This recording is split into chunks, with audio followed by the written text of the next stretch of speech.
on the new Leave It to Beaver. And I think the best way to teach them responsibility is to give them a pet. They breed horses smaller than that dog. Dad said our pet had to be small. He didn't say it had to be charming. I'm gonna take him home.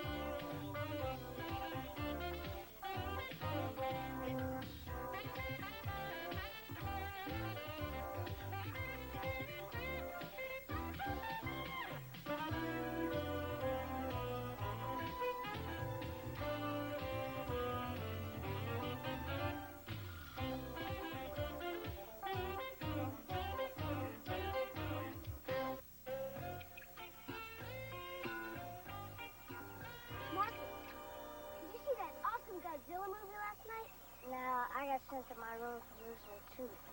Just for losing a tooth? Well, it was in my brother's mouth at the time, but I think it was loose anyway.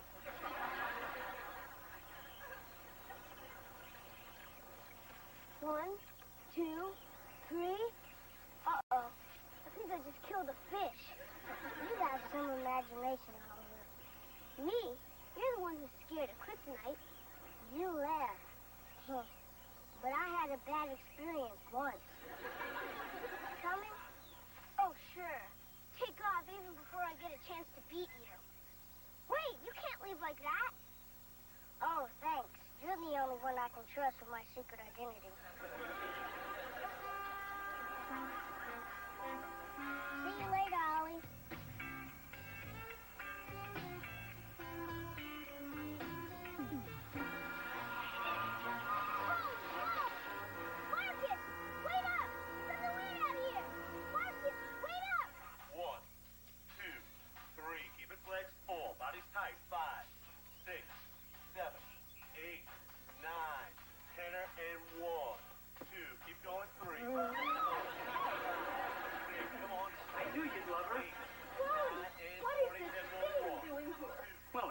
Butcher that I represented finally paid me. Dog is all he paid you? Oh, no. No, this is just the first installment. She's gonna have puppies. Maybe we can find out who her friends are and throw her a baby shower. Hey, listen, Mary Ellen, this is no ordinary dog. She's a purebred. Do you have any idea how much those puppies are gonna be worth? Money is not the issue. You're absolutely right. The issue here is security. Sonia is a ferocious watchdog. Check this out. Your money or your life? Mama, Mom.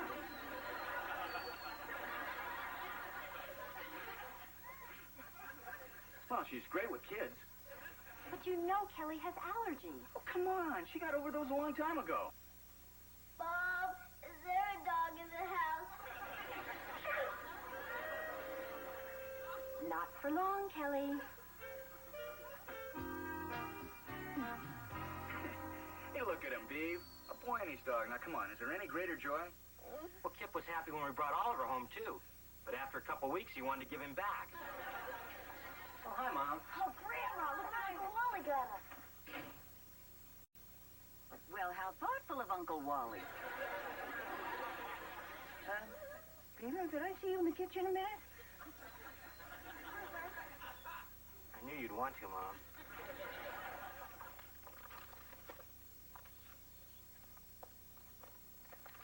I guess you want to talk about the dog, huh, Mom?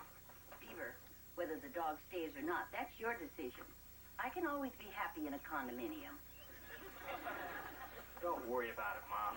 If Wally and I couldn't keep the alligator, the horse, or the monkey, I guess the boys can live without Moby dogs. Dad! Grandma! I just saw a monster! That's just Wally's dog. No! Down by Miller's Pond! A real live monster! Now, Oliver, you know better than to tell tall tales. Why don't you go get washed up for dinner? I should have known. No grown-up would believe me. In a couple of days, they're going to forget all about having a dog.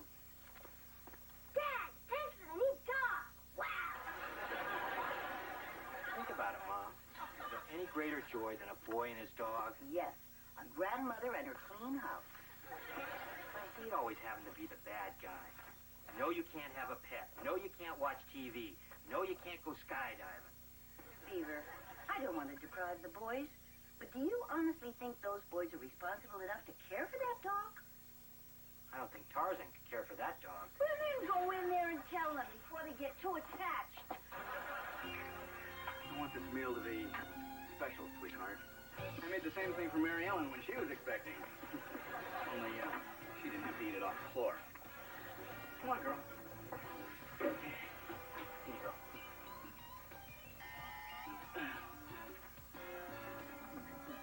Who's there? Dwayne! Dwayne who? Dwayne, a bathtub. I'm drowning. Come on in, Eddie.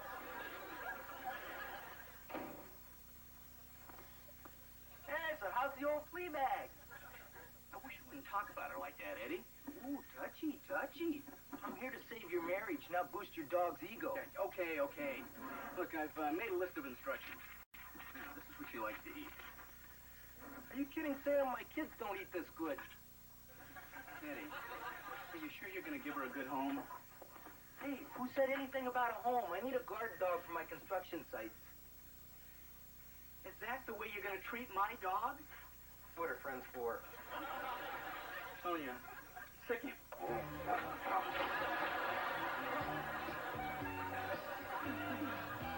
have you been?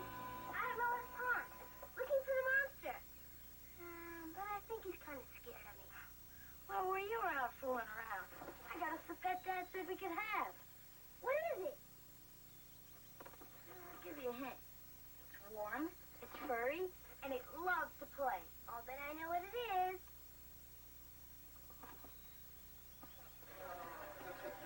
Spider-Man or kitty?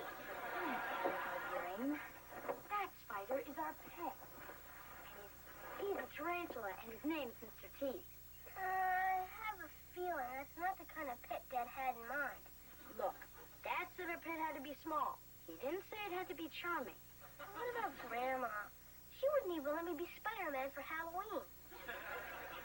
You're right. So let's not say anything about Mr. T until we can prove we can take care of him. Good thinking. Does he look hungry to you? Shouldn't be. I split a cheeseburger on the way home.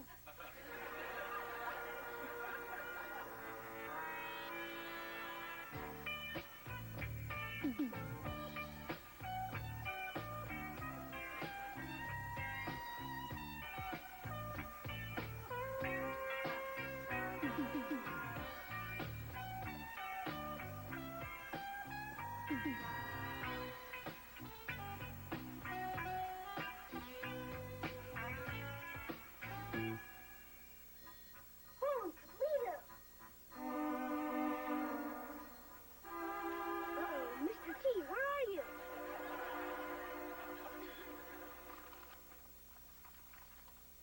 Beaver, would you pass the pepper, please? Sure, Mom. Thank you. Morning. Morning. Hi, Mary Ellen. What do you need? Can I borrow some eggs? Wally's used the rest of ours to make Sonia's Alpo omelets. They're in the refrigerator. Want some coffee? Love some. Well, I finally told Wally, either find a home for Sonia by this weekend or build a doghouse with a guest room for himself. You're going to have an uphill battle, Mary Ellen. Now, Wally's always loved animals. When we had a problem with mice, he locked the exterminator in the basement. Any toast? Help yourself.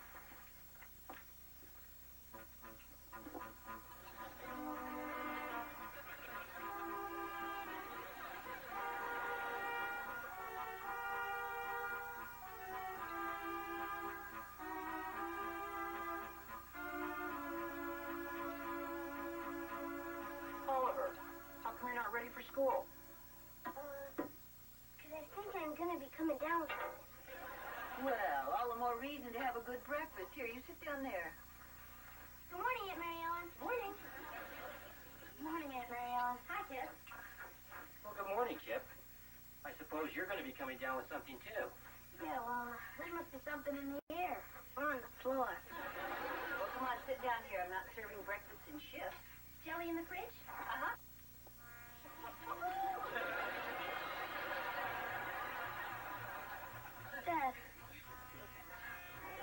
wondering. Tarantulas poisonous? Some are, some aren't. What about the one that had Mary Ellen's back? I don't know what gets into your heads. I stick out my neck so that you can have a pet. And you sneak in a creature from a horror movie. But, Dad, nobody got hurt. But somebody could have. The point is, I trusted you, and you proved that you're not responsible. Dad, we promised. She won't get loose again. We'll even put him on a leash. It's too late for that. This little experiment responsibility is over. And so are your chances to ever have another pet.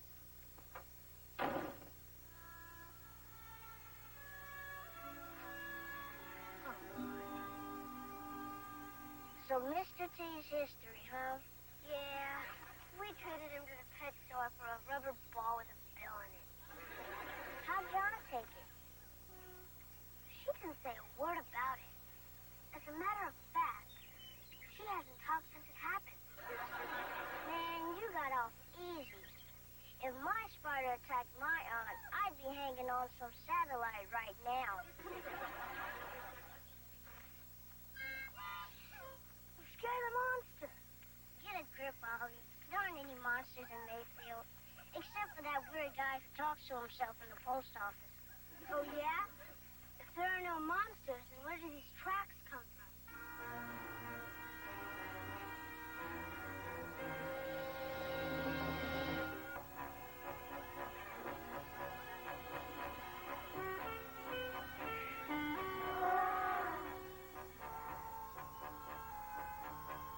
What's an elephant doing at Miller's Pond? I don't know. I'm not an animal psychologist. I better call someone to come pick him up. No, don't do that. I saw in the news once where this elephant escaped, and they shot him with big tranquilizer guns, and he died. Well, I'm not going to let that happen to him. What are you going to do? I'm going to take him home. Be careful. After what happened with that spider, you'd be taking a chance bringing animal crackers home.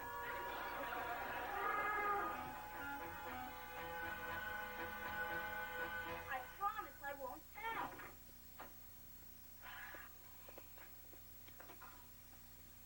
I'm telling. No! Can't be. They're going to hurt him and maybe shoot him.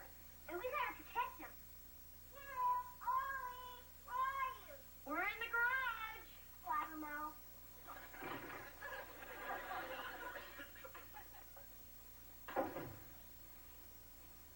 Isn't that an elephant? No, it's Lumpy Rumpelford, and he's going to a costume party. It is not Lumpy, it's Sinbad the elephant. We learned about him in current events yesterday. He was supposed to be in a luggage commercial, but he ran away. Everybody's looking for him. Well, they're not going to find him, because I'm going to keep him right here. Nothing bad happens to him. You don't have any idea how to take care of an elephant. Sure I do. I've seen Dumbo 3 times. Oliver, be realistic. You can't keep him here forever. Listen, if you don't want to help me, then fine. Just get out of here. Come on, Kip.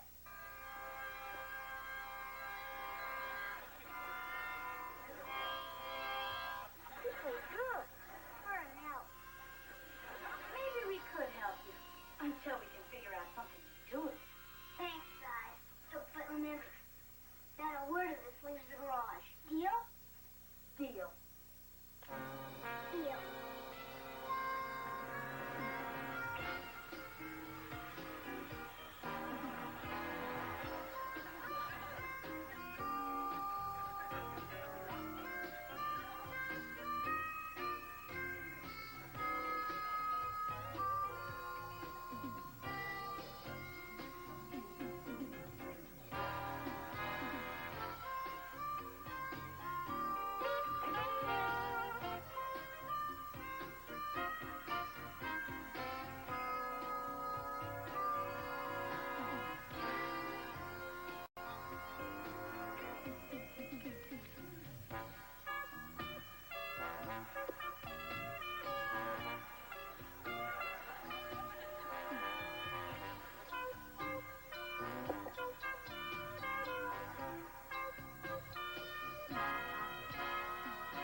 truth is, Dad, Oliver found out you returned the tie he gave you for Father's Day. Oh, gee. I really didn't want that to happen. Well, he's in there, making you something really special. And if you saw it before it was done, it would really break his heart. You've got such a big heart for a little guy. Yeah. You know, here's a couple bucks. Well, just in case you need some more supplies, you can tell him you found it on the couch. Thanks, Dad. My boys. I gotta tell Wally.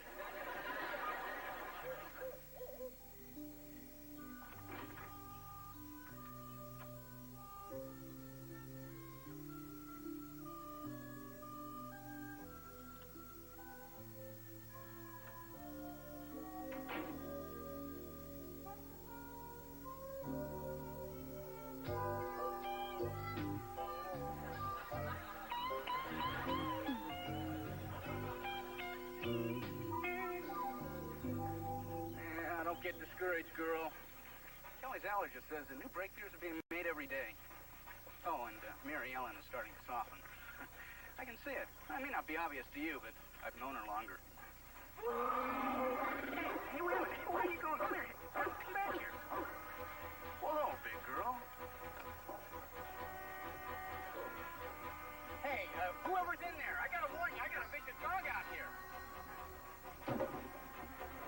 And I was all county in football.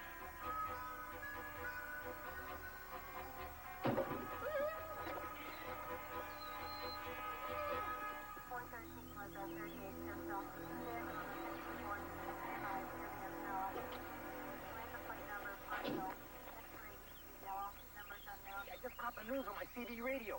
So who you got locked in there, Beaver? The ex-wife? Good morning, Mrs. Cleaver. That's a very becoming robe you have on. Some things never go out of style. Thank you, Eddie. I wore it just for you. You in the garage. Come out with your hands up. This is your last warning. You have 60 seconds to surrender. Kip! Kip! Kip! Wake up! Wake up! What? What is Don't quit! It's Sinbad. There's cops in our driveways with guns. Ollie, wake up! Wait! Sit! Heel! Okay, your time's up. We're coming in.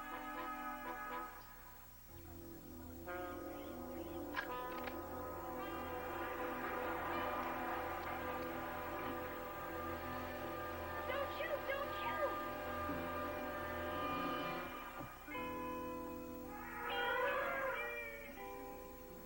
Happy Father's Day, Dad.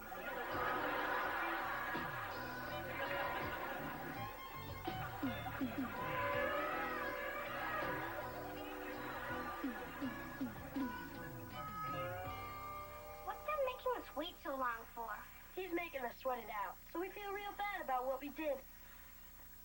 The only thing I feel bad about is getting caught.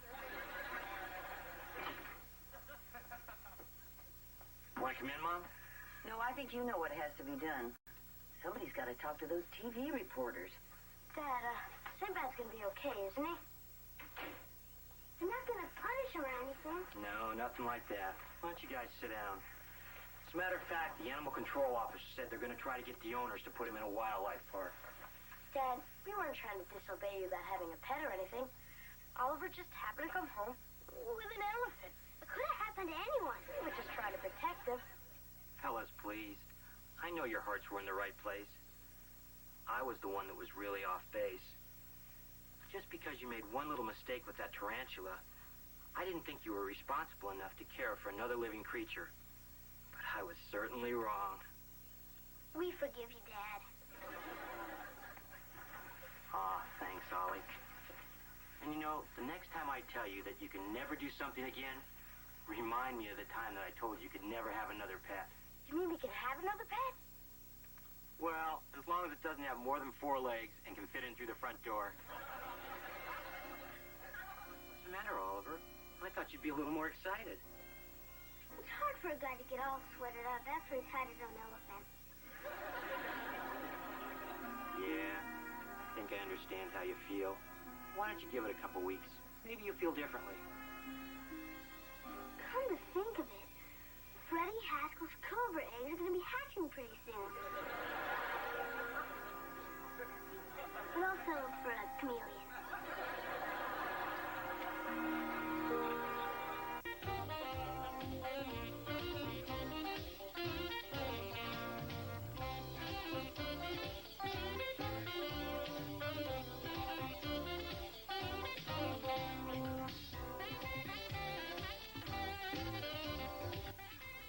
Take care of yourself and your family with a show that puts parenting in perspective.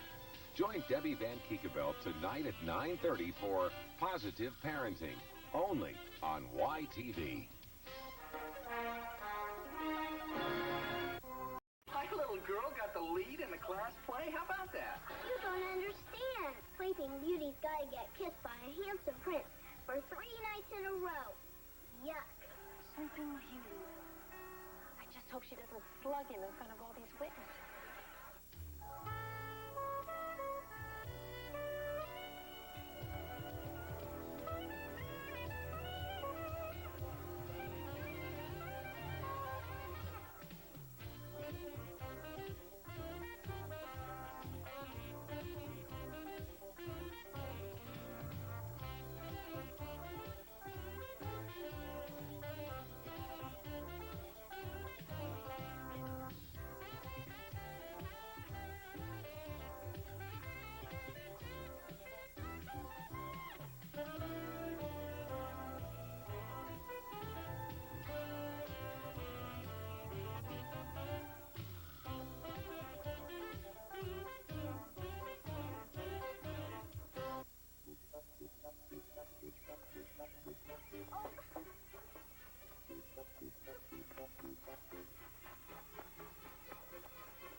Do something if you don't tell me what it is you don't want to do.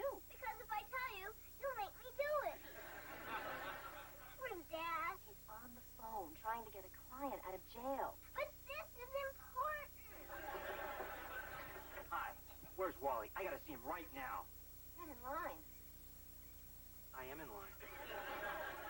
Daddy, don't make me do it. Okay, you don't have to do it. Now, why didn't I think of that? Wally? So, Kelly, what don't you want to do? Be Sleeping Beauty in my class play. I can't. Oh, sure you can.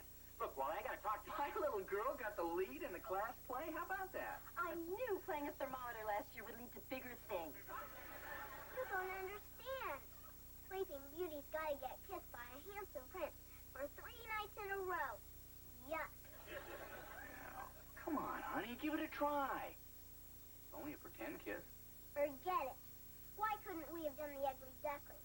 Then all I'd have to do is quack. I don't get it. She'd rather be a duck than a princess? Honey, you just don't understand women.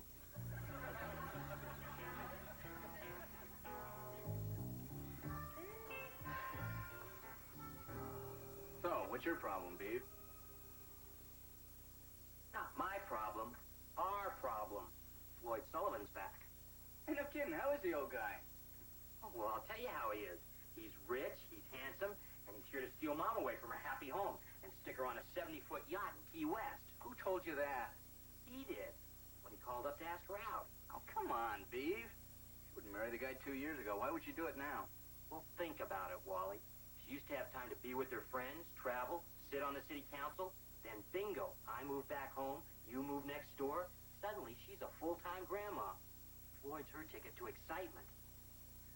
Boy, now I'm starting to feel bad. Mary Ellen and I never think twice about going out on the town and leaving her home with Kelly. Well, it's not that the kids and I couldn't manage without her. It's just that she's become such a big part of our lives. I'd hate to lose her. Well, you know, Beav, if you're really afraid that Mom's going to jump ship, we all better start making her life a whole lot easier. You know what we should do? What's that? Start treating her like a guest in our homes.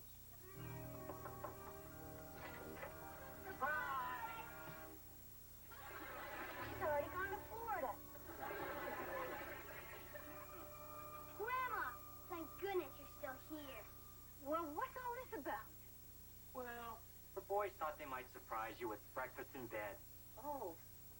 I'm supposed to smash a bottle of champagne over the new city shuttle bus this morning.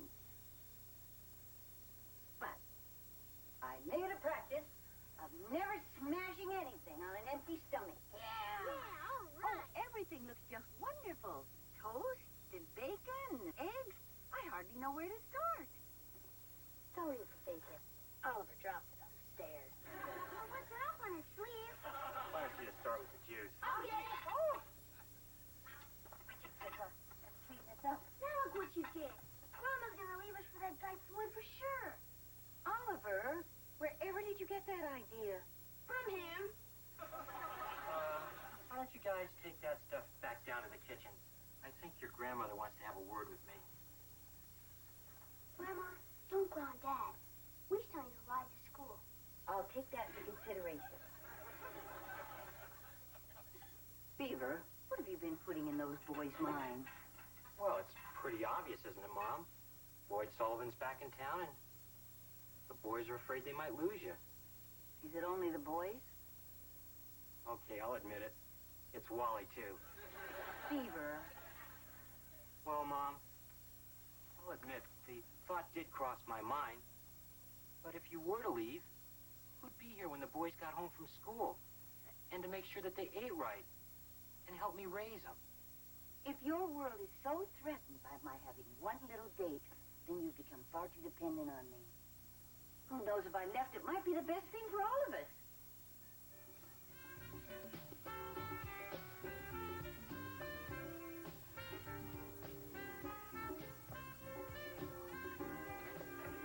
Oh, hi. Hi, honey. Have a good game? Yeah, I won all 3 sets. Well, it wasn't too tough. On his first serve, Lumpy hit a lady in the snack bar and got a little tentative after that. Well, I'm glad somebody around here had an easy afternoon. What's up?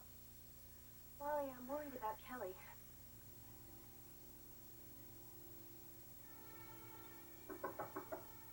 Honey, can we talk to you?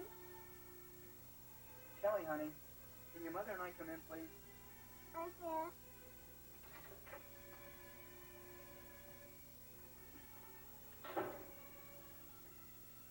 So, how's everything in school? Not bad, but I can't never go back. Not after what I did. Kelly, before we start checking into private schools, could you tell us what happened today? Well, we saw a movie about our friend the sun, and in rehearsal, I belted the prince. You belted the... Any particular reason why?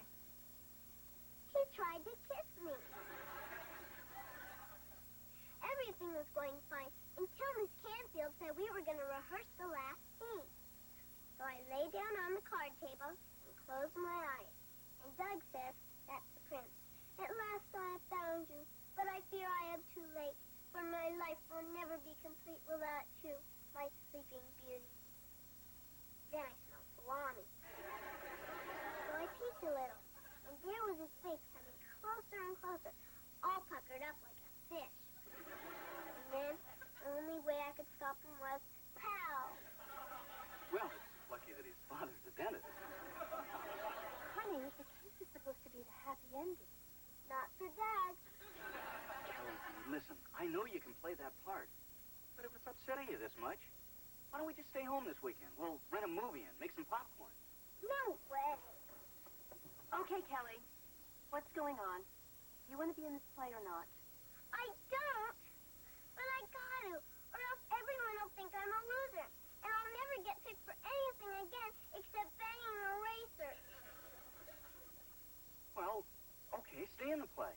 But tell Miss Canfield that you want a less demanding role, like a peasant or a rock. Oh, Daddy, how can you be so mean? Actresses.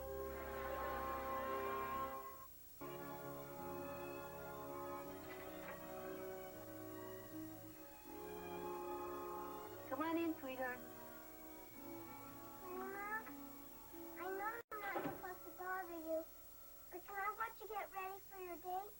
You certainly may. And you can bother me anytime you want to. I'm so sorry I can't come to your play tonight. But Floyd's only in town for one day. I'll come tomorrow night. With Uncle Beaver? Uh-huh. Shouldn't you be in your costume by now? I guess so, but I don't like it. Looks lovely to me. On you, maybe. You're beautiful. I hate the way I look. Please, sweetheart. You're the most gorgeous young lady I've ever seen. No, I'm not. My hair's stringy, my eyes are too far apart, and I got a neck like a stack of dimes. They probably picked me for the part because they felt sorry for me. Kelly Cleaver, you remind me of a youngster who was so afraid they were going to have a pug nose that they slept with this awful contraption to flatten it out. Is this going to be another one of those stories where the kid turns out to be you? Nope. This time it turns out to be your father. Mom says we have the same nose. Kelly Cleaver, you come over here. I want you to take a good look at yourself. You know, if we're... Take your hands away from your nose. Come on, open your eyes. You know, if we're only looking for imperfections in ourselves, we're surely going to find them. You know something? I hate to be the one to break this to you. But, honey, you're a knockout. No. Really? Mm-hmm. Just look at those high cheekbones. You get those from my side of the family. I never saw them before. Well, all the top actresses have them. But none of them have eyes like yours. They open and close good, too. Bet you'd just be stunning in that costume. Let's go put it on.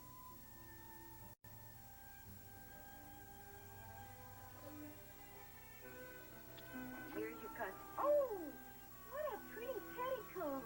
I picked it out myself. Oh, you did? Uh-huh. Yeah. Did you put your hair up? Uh-huh. What a lovely dress this is. At least it'll hide my knobby knees. Well, that's an advantage. Come on, let's go take a look.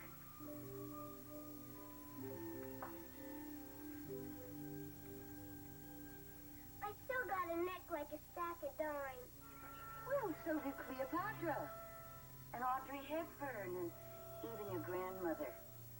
Look, I'm going to let you in on a little secret. Put your hair up. See? No, Grandma. You're right. I am a knockout. Yes, you are. And it's not just because of the way you look either. It's because of who you are. It's your sweetness and your curiosity and your sense of humor. That's what's going to knock that audience right off their feet tonight. Thanks, Grandma, for always being there when I need you. Oh, I love you, Kelly.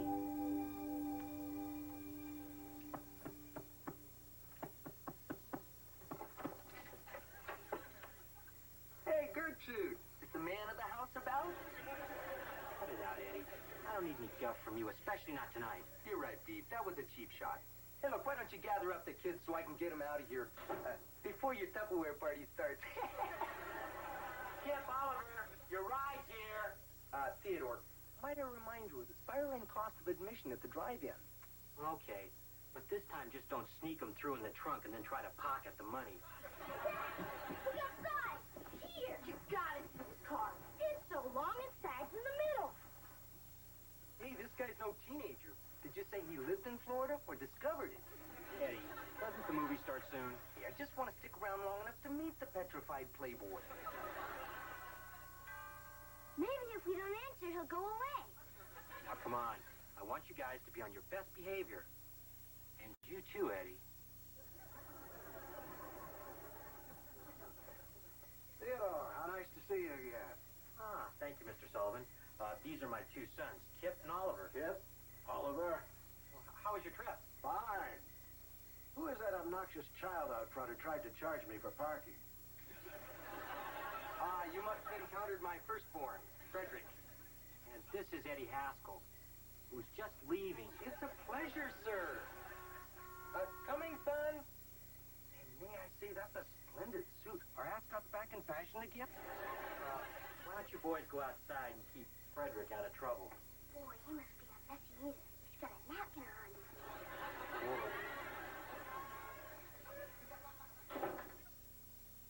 Hello, Floyd. Hello, June. You look wonderful as always. I couldn't agree more. Thank you, Eddie. Eddie, you know, I think the kids are waiting out there. Hey, now we're just getting to the good part. Oh, I just love to see old-fashioned sentiment like this. Makes me think of my grandparents' 50th anniversary. He bought her a corsage, too. Only he forgot to give it to her. He just stuck the pin in her arm and kissed her. Shall we? Mom, have a great time. Thanks, Beaver. Oh, Floyd! If you feel drowsy, promise you'll pull over. That young man is the most appalling jerk in my memory. You don't think to hurt your mom's chances with the old guy, do you? No, Eddie. This time I think you did just fine. Hey, lay off the horn! Excuse me. Pardon me.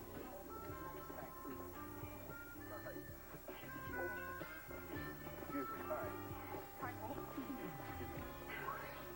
Were these the best seats you could get? Clarence, this is the second row. I just hope I can get a good shot of JJ from here.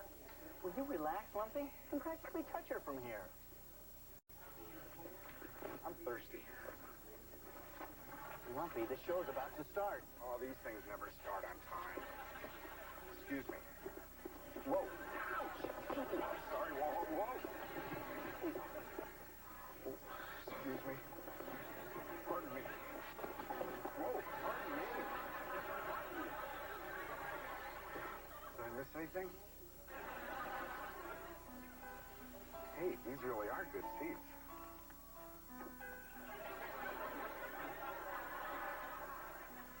Long ago, far away, in a magical kingdom, Princess Aurora was born, sitting steps in a fair queen. From near and far, people came bearing gifts, including me, her fairy godmother.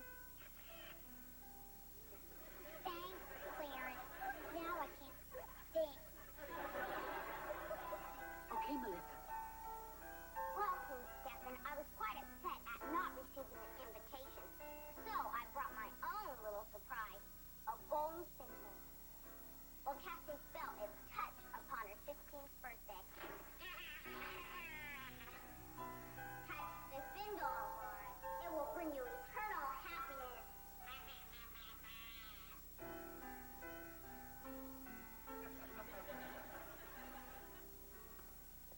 Don't touch it, Aurora. It will bring you eternal bliss.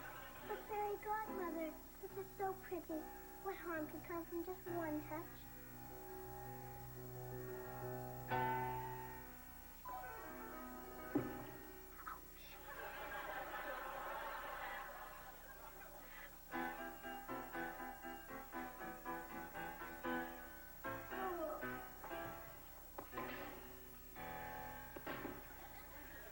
This is it. Oh, fair maiden, at last I've found you. Here I am too late, and life will never be complete without you. Sleeping Beauty. I just hope she doesn't slug him in front of all these witnesses. Come on, Dad. Kiss me. Don't worry. I won't pop you again. It's scary. I've been pretty dull before. Especially for our parents. Come on.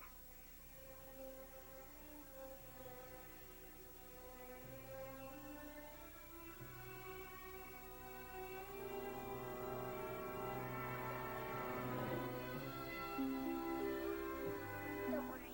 It was only pretend.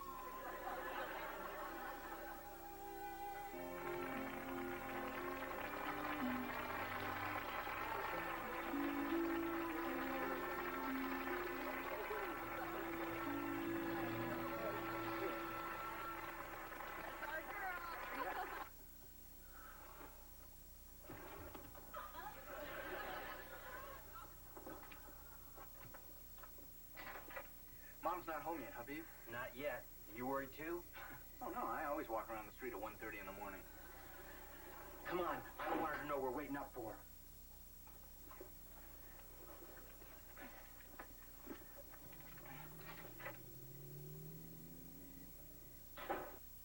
Mom, is that you? Hi, boy. Are you waiting up for me? No, we were just playing poker. Oh, really? Why'd you just discard 3 kings? Mom, I think we ought to have a talk. Oh, this sounds serious. Should we go in the den?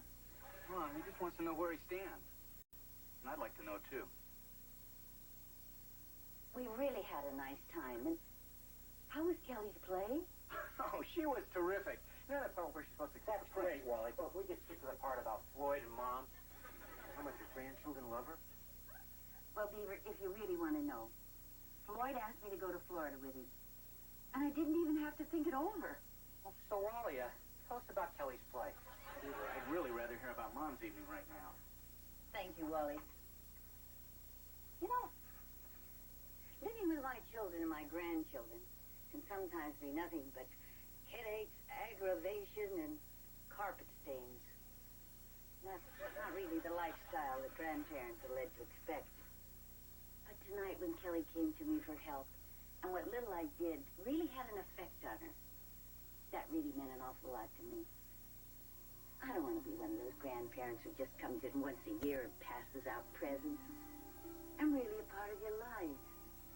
And right now, I wouldn't trade that for any yacht in the whole world.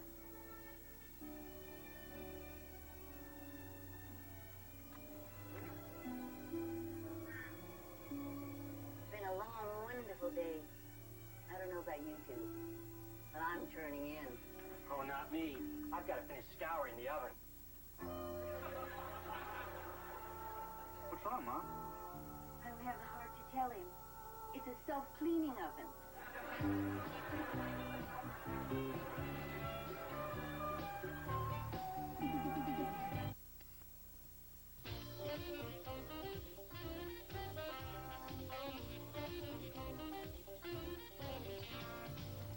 Old Spanish California's classy defender of right.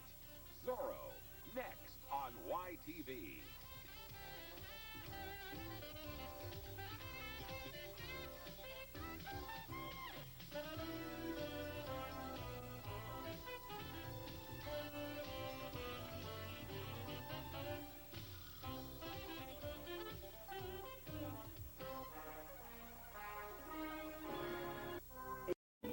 One thing that never seems to change from generation to generation is the desire to belong. There's nothing like the camaraderie of being in on something special. But when you discover that you're wanted, not for who you are, but for what you have, it can be a painful experience. And what's even worse is realizing that you've neglected those that really matter the most. And that's our story in this episode of Still a Beaver.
around, we're supposed to go to Neptune's restaurant and make faces at the live lobsters. I haven't seen him since the fire drill, when he was trying to stop Barry Haskell from making siren noises. Typical. Look, Ollie, I'm in a jam. I've got Junior Chipmunk meeting for the whole week. And now I'm supposed to build this diorama with dinosaurs and junk. Dinosaurs? You lucky dog. I gotta memorize poems by a dead guy. Some luck. I know less about dinosaurs than I know about Roman numerals. Oh, dinosaurs are easy.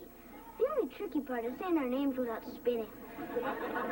Look, Ollie, maybe you can help me build the diorama, and I'll help you memorize your poems. You got yourself a deal. Thanks, Ollie. I'll be over at B1. That's 6 in Roman numerals, I think. Bye. I'm not going to stand for it. I just wasn't cut out to be an alternate.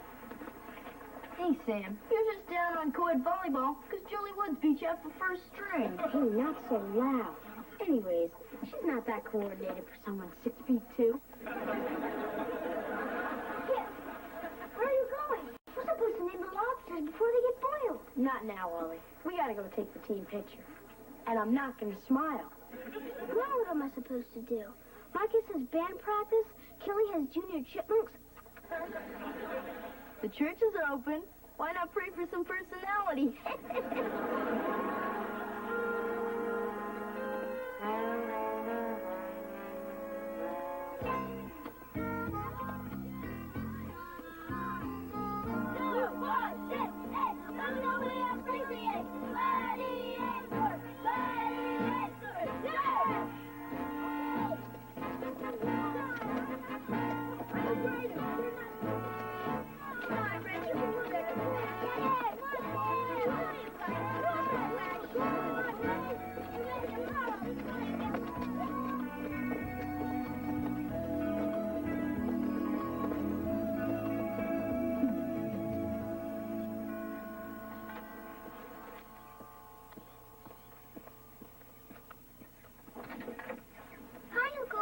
Well, hi. Is Ollie home? No, he went out with your grandmother. Something about an emergency trip to the toy store. He was supposed to help me with my diorama today. Oh, well, I guess I could help you, but I'm not very good with foreign languages. Get it? Diorama, foreign languages? Never mind. I'll come back later. Arrivederci. I still don't think you have the makings of a real gladiator. Well, I bought the uniform. Clothes don't make the man, Cleaver. Yeah, right. Yeah. I'm letting you use our garage as a clubhouse. That helps. Being a gladiator is more than that. It's a way of life. We're always together. Right? Right. Yeah. We stand up for each other. Yeah. That's what I want. Some guys who'll stick by me. Oliver, I've been waiting for you. Kelly, what are you doing here? This is secret stuff. But you were supposed to be helping me with my diorama today. I can't now. This is much more important. It's my destiny.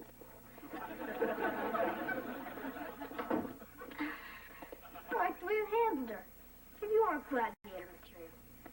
I can be tough if I'm pushed. All right, we'll let you in. But first you gotta take the secret oath. But if it's a secret, how will I know what to say? Watch my lips. Do you swear to uphold all the rules of the gladiators, to be loyal to all of the members, and to keep all our stuff a secret until after you die? Well, I'm not allowed to swear, but I'll promise real hard. Falcon, I think we better throw this one back in the pond. Yeah. All right, you're in, kid. Now prepare for the final test. Right now.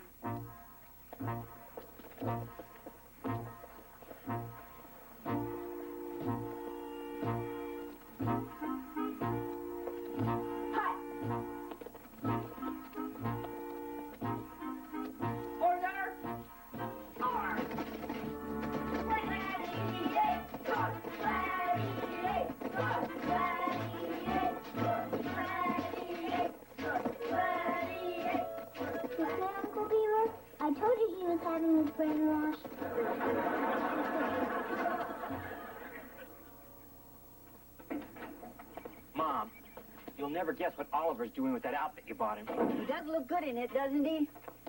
So nice to see boys in uniform again. Tom, he's joined a band of junior terrorists. They're out in the garage chanting. Oh, I wouldn't worry about it. I think that's the way the Beatles got started. I don't like it. They didn't have groups like that when I was a boy. No, I just bought you that Zorro outfit and you slashed Z's all through the neighborhood. Do you know you frightened Mrs. Donaldson's cat so badly that it was 3 weeks before that cat could eat solid food again? Mom, Zorro only fought for good. He'd run these kids right out of old California. Beaver, you understand what Oliver's going through, don't you? Everybody he cares about is involved with something else. Yeah, I guess he wants to be a part of something. But if I had my way, it wouldn't be those gladiators. Well, you know as well as I do. If you forbid him from joining, it's going to make them that much more attractive. Yeah, maybe you're right. But if those kids start pillaging Mayfield, you're going to be the one that has to explain it to the neighbors.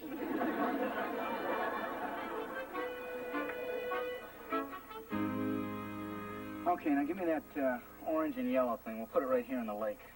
Dad, it's a pterodactyl. It has wings. I think it goes in the sky. Smell sea miners coming. Hey, look, I may be older than you, but I wasn't around during the Mesozoic age. Stick it right here. Okay, now hand me that tree. You are going to put it in the ground, aren't you? Give me a break, will you? I bet I'm doing better homework than any of the other fathers. Hey, this is kind of fun. Good, because I'm going to need more help since Oliver dumped me for those gross friends of his. Kelly, I know Ollie hurt you. But you guys are more than friends. You're family. And if you turn your back on him, you'll both end up losing. You understand what I mean? Yeah, I'm still pooping around. The project's due on Wednesday.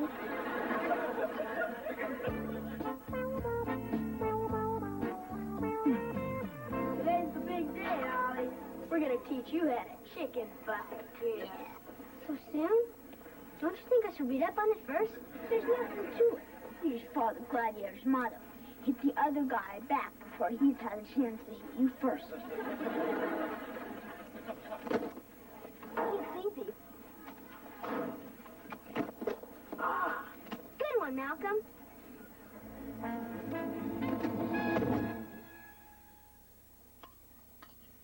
So what happened at school today?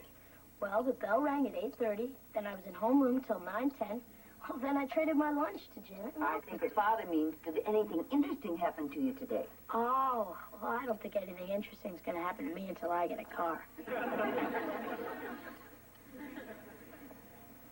Kip, is your brother coming down to dinner, or is he out at the chariot races?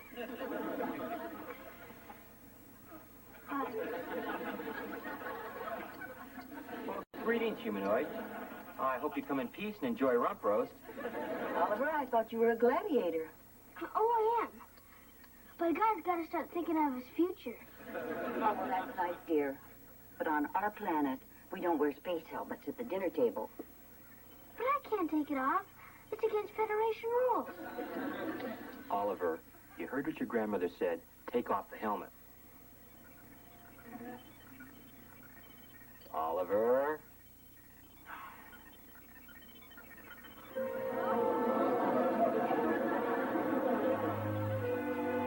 What happened to you?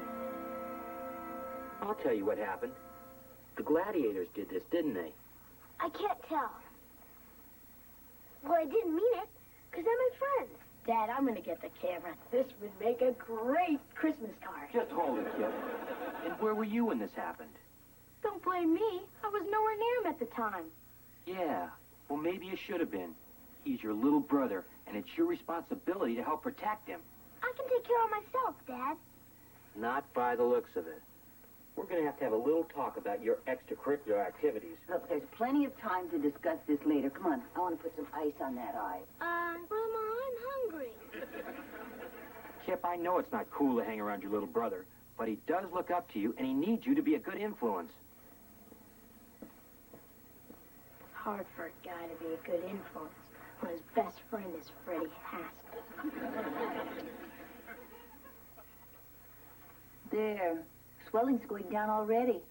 I think the worst is over. Yeah, I don't think the worst is going to be over until Dad finishes punishing me. Maybe your father was right. If I hadn't bought that costume, none of this would have happened. But it really was an accident. I like being a gladiator.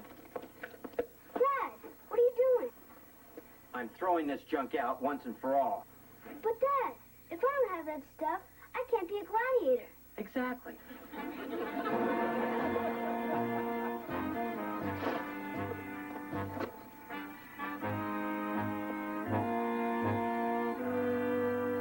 It's not fair.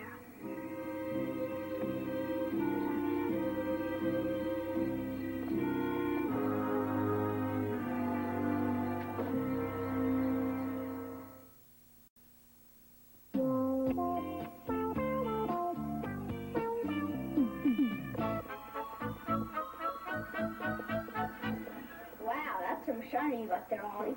That's no big deal. And it got us out of the science quiz. Because the teacher explained on the whole period how you get one. Great scam. You don't forget, Beef and Chicken Fight Championship. Yeah, I can't wait.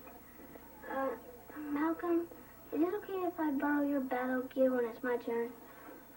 What happened to yours? Oh, nothing.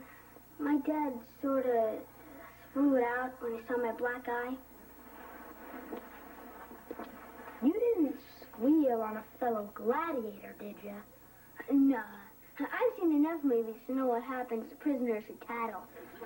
So I'll just come to the park and watch you guys. Green on. If you don't got your stuff, you can't be in the club. See you around.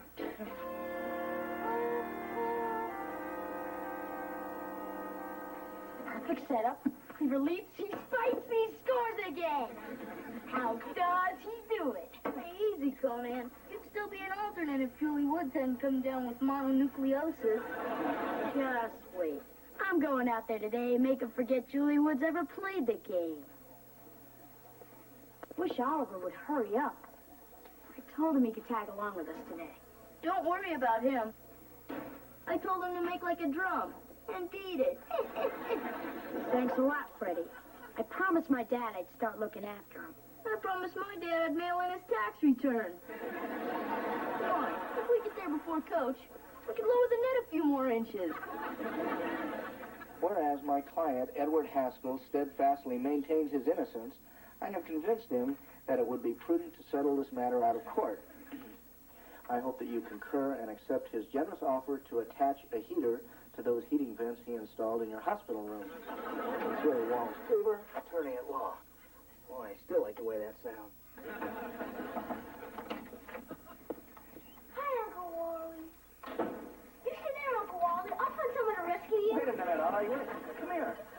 This is an anti-gravity machine. Helps me get rid of my back pains. That's why I'm home from work early. Want to try it? No, thanks. When I get older and start creaking. Uncle Wally, I have a legal question to ask you. Can kids sue their dads? Well, it's not unheard of, but you'd have to have a very strong case. Oh, boy, do I. Dad threw away my gladiator stuff just because I got a black eye. I think that's cruel and unusable punishment. Yeah, that is pretty rough. But, I'm afraid the only way that you could sue your dad for throwing away your stuff was if you were wearing it at the time. It's not fair. I have no one to play with. The gladiators kicked me out. Marcus has band practice. Kip's too busy. And Kelly hates my guts. Well, that's a bum rap, all right. But, I have a hunch. If you apologize to Kelly, she might, change her opinion of your guts.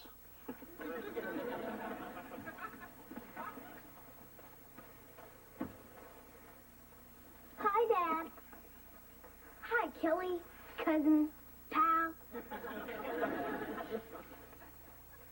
Oh, Oliver, I thought you'd be with your gladiator friends making first graders walk through puddles. No, the gladiators won't play with me because Dad threw away my stuff. So I decided to come over and apologize to you for being mean. Isn't that nice? Real nice. He only wants to be my friend when nobody else will play with him. I'm going over to JJ's. They're having their roof fixed, And she's going to give me real tar for my diorama. Now that's a friend. Well, it looks like we lost the case, Ollie. Sorry. It's okay. Can't win them all.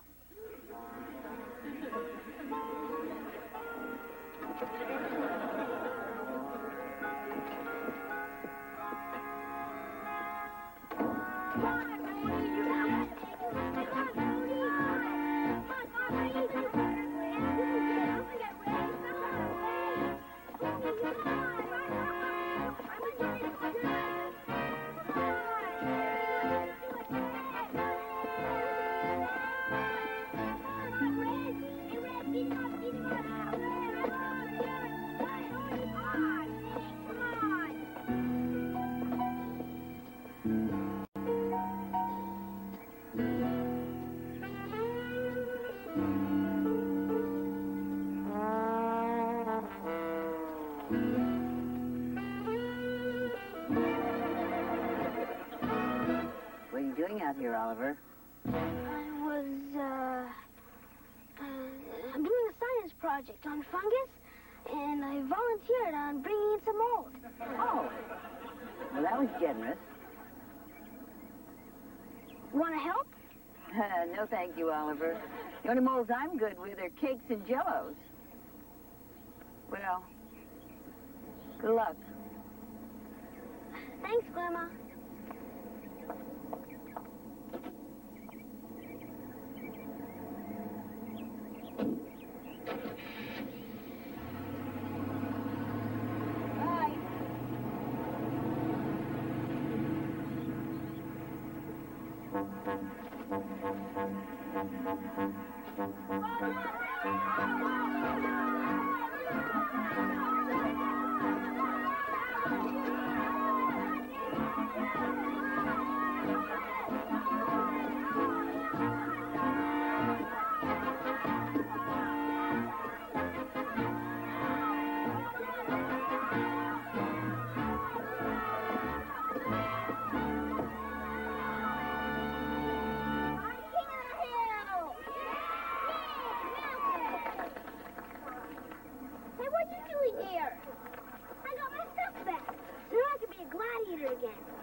Who lets their battle gear fall into enemy hands is definitely not gladiator material.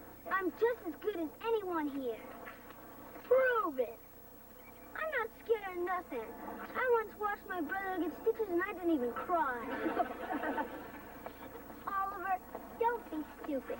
You don't have to prove anything to these zeros. Watch for your calling a zero, Shorty. Stay out of this, Kelly. Oh, yeah, I forgot. I don't count, because I'm not a gladiator. Do you really want to get back in the club? I stole the uniform back, didn't I? Then crash your stupid dinosaur thing. Oh, well, I would. But the Stegosaurus is mine, and it's a part of the family.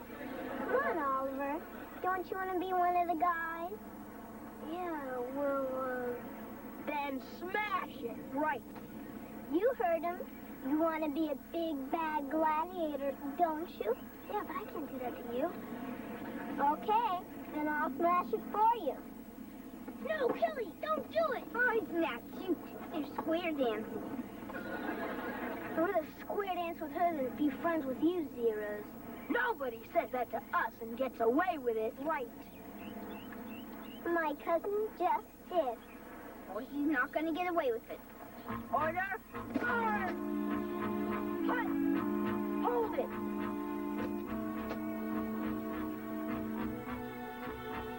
If you want to get to them, you'll have to go through me first. Okay. I don't believe this. What are we going to do with you guys? Kelly, how am I going to explain this to your mother? You could tell her it's an art project. Dad, can I say something? Why not? Somebody in your position has nothing to lose. I think a lot of this is your fault. My fault? Tell me, Kip, just how hard did that guy hit you? No. See, all during volleyball practice today, I kept missing easy spikes and setups. And I finally had to admit the reason why. Because you're really not a good volleyball player?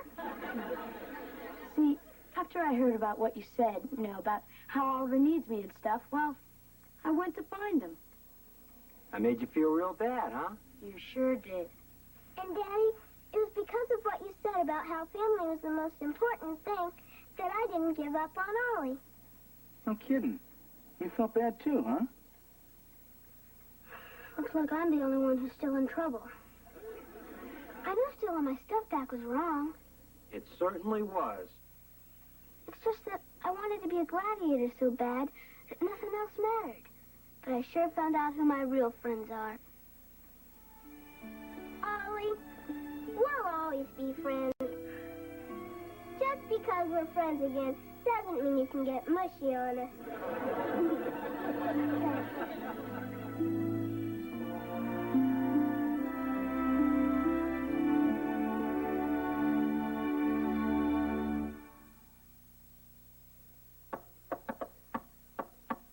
Come on in, Eddie.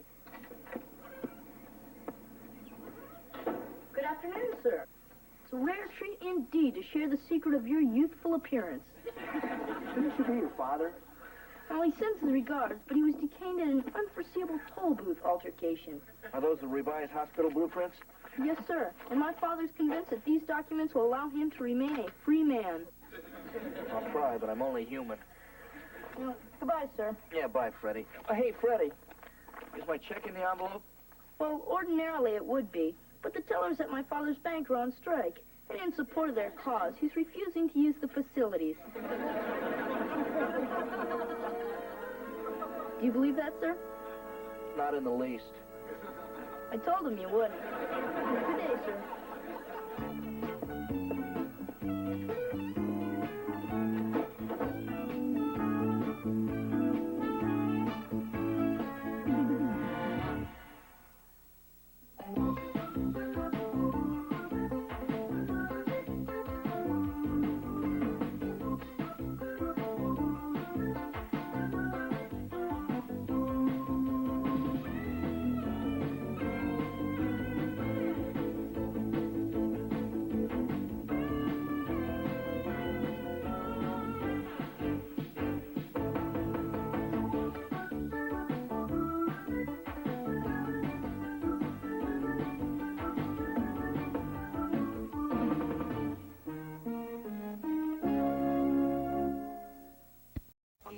Beaver. I don't think Oliver's got a lot of confidence in himself right now. His school paper drive starts tomorrow. Gee, Spud. I wish I could help you out, but I re-promised them to Melissa Hensler. My word's only as good as the paper it's printed on. I'll never win now.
Everybody has been doing very well today.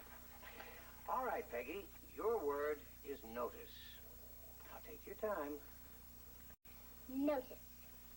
N-O-T-I-C-E. That's correct, of course. Did you notice that dress in the window? Yes, thank you, Peggy. It's only a spelling bee. You don't have to use the word in a sentence.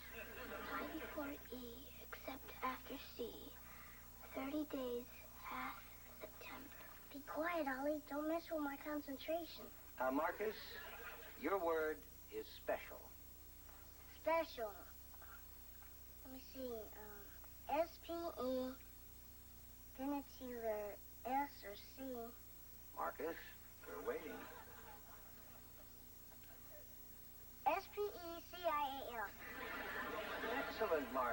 I'm very impressed. Well, got through the whole class today without missing a single word. You forgot me. Oh, I'm sorry, Oliver. It's my mistake. Okay, well, your word is weird. Couldn't you tell me a little more about the word? Just spell the word, Oliver. Weird. Weird. I before E, except after C. W-I-E-R-D. No, Oliver. It's W-E-I-R-D. But what about the rule? There are some exceptions. But I study my words so hard. Couldn't you just give me another word? I'm sorry, Oliver. You know what the rules are.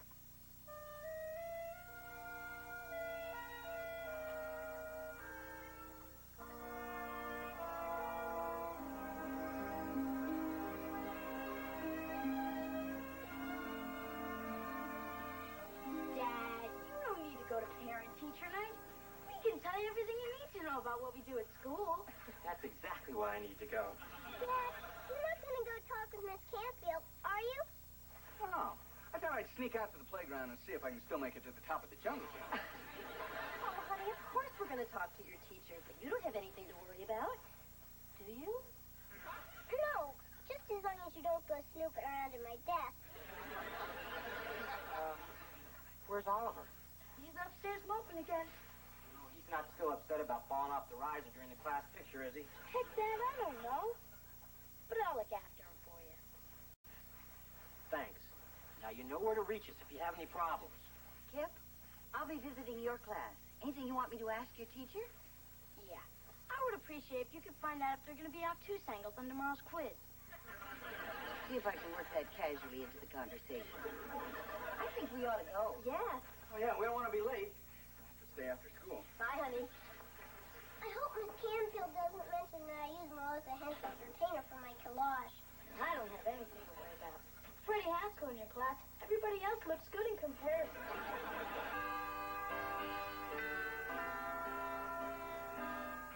Hey, Marcia, how you been? Remember me, Eddie Haskell? Good memory. Well, Eddie, people tend to remember when you don't drive them home from the prom. Isn't this the greatest? All the guys together again at school. Maybe so, Rich. But I still get nervous every time I walk in here. Beaver, you're suffering from what we psychologists call academic shell shock. Hey, is that a real disease? Or is it just something you made up to peddle your book on television? No, this is real. Some guys who've had it tough in school go through life always afraid that someone's going to yell at them. I've been treating Lumpy for it for years. It's funny how things change, isn't it? You know, we were in the same science class for a whole semester, but I never paid attention to you. We even dissected a crayfish together. Yeah, I never really noticed you until you came back from that spring vacation in Fort Lauderdale. You were all tan and wearing that little white dress with a little heel on your shoulder. Well, they didn't have any moisturizer then. I remember. I saw you standing here right next to your locker. You were opening it, and I just stared. I remember thinking, that is the most beautiful girl I've ever seen in my entire life. Oh.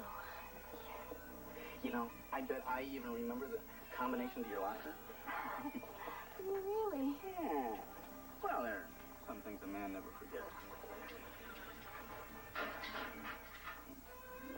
Well, I guess once in love, always in love. Was there ever any doubt? You just opened Julie Foster's old locker.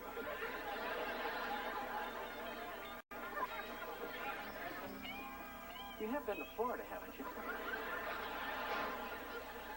There's Courtney's self-portrait, Beaver. Isn't it beautiful? Oh, my little girl is so expressive. There's Oliver's. Cute, isn't it? Oh, yeah. Yeah, that's very nice. It's different. Wait a minute, Richard. You see something, don't you? No, there's not much there to see. I mean, very nice. Really.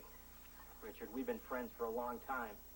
And if there's something I should know, you really ought to tell me. Well, I don't want to make any snap judgments, but the way kids draw things can usually tell you a lot about them. Well-adjusted kids add a lot more detail. Like a nose. Yeah. I mean, look how clear and focused Courtney's is.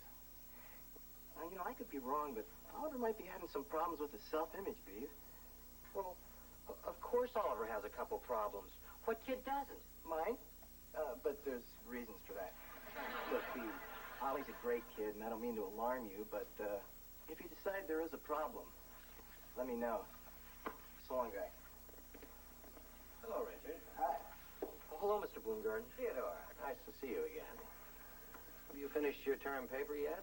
Well, I've been busy. Since 1958? Are you still conducting the Glee Club? Oh, yes. Except this year we didn't have enough sopranos to do Handel's Messiah, so instead we decided to do A Snoopy Christmas. Oh, well, you know, they're both very inspirational. Interesting picture, isn't it? In all honesty, it's not quite what I'd hoped for.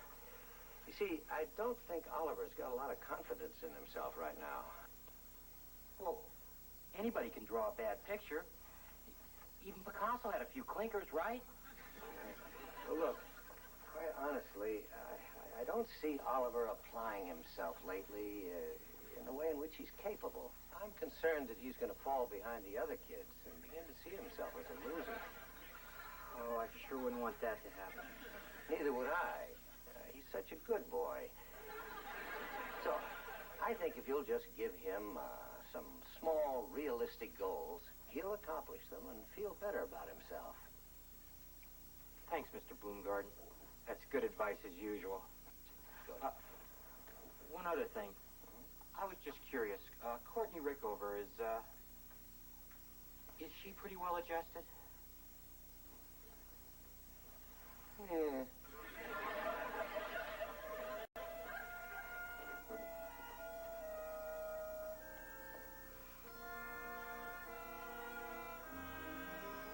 Can't do nothing right. When it was my turn to take care of the class goldfish, he drowned. Oliver, I think you're putting too much pressure on yourself. You may find this hard to believe, but when I was your age, I felt the same way you do. Well, why don't you tell me what you did? Then I can do it. Well, I guess I kind of outgrew it. Sorry to interrupt. That's okay, Grandma. We're just sitting around waiting for me to outgrow my problems. That's nice. But don't forget to set your alarm early so you'll have plenty of time to bind up those newspapers in the garage. What for? Well, don't you remember? Your school paper drive starts tomorrow. Can't we just save them in case we buy a bird? Oliver, paper drives are important. Recycling saves trees. It's good for the ecology. And they announced at school tonight that the class that brings in the most papers gets their own computer. What's the point? We're not going to win anyway.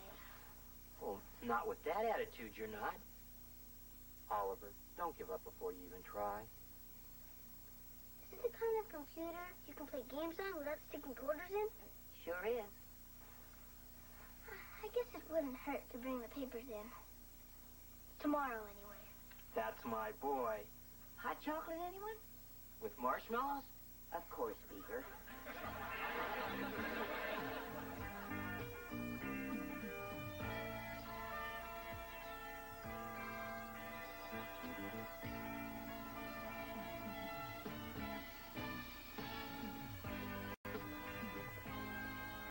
Did you supposed to go to parent-teacher night? Sure did. And Mr. Bloomgarden told him that I'm finally living up to my potential. Yeah, I'm not doing so great either. Well, how about this? I think we may all be enjoying a new computer soon. It seems that our class is now in first place in the paper drive. And the student who's brought in the most papers is Oliver Cleaver. This Oliver Cleaver? You bet. This is nothing. Tomorrow, I'm going to bring in so many papers to the school, there won't be enough room for students.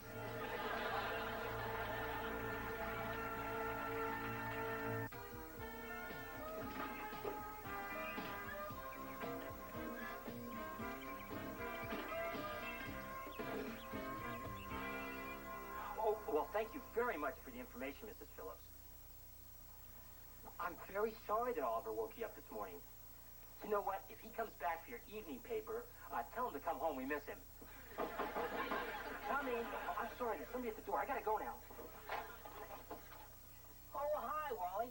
Why don't you climb in for a cup of coffee? Don't try and bribe me. I just want my newspaper. Oh. Help yourself. Beaver, I pay for home delivery to my house, not to yours. What do I have to do? Set a trap for the kid? Oh, now calm down, Wally. I can't calm down. Look, I have a routine. I get up in the morning, I jog, I come home, I take my shower, I get dressed, and I read my newspaper. The last 4 mornings, I haven't been able to read anything but the back of a cereal box. But isn't it nice that he's finally throwing himself into something for a change? Yeah, I guess so. Hey, look, I don't mind that he takes my newspaper, but couldn't he at least tear out Dick Tracy and slip it under the door? Tell you what, I'm going to put in a good word for you. You know, in the meantime, thanks for being such an understanding uncle. How about that cup of coffee? Beaver, I never have my coffee until I read my newspaper. Boy, I'm really in a rut, aren't I? Yeah. Okay, I will have that cup of coffee. And what the heck? Put some cream in it. Coming right up.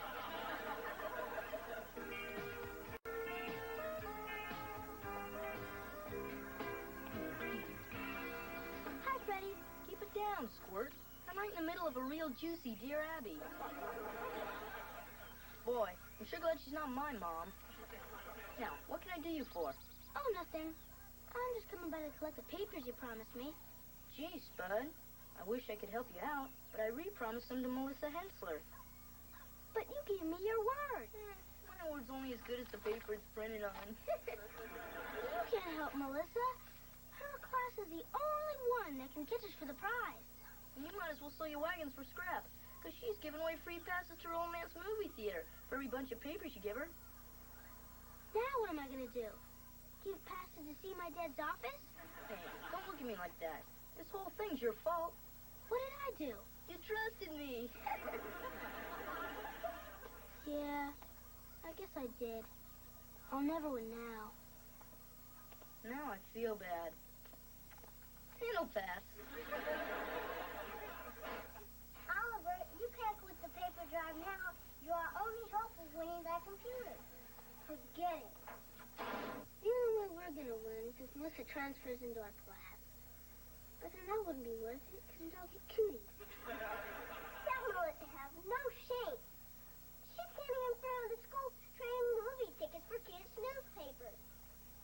Ollie, I hope you crunch her. Don't get your hopes up.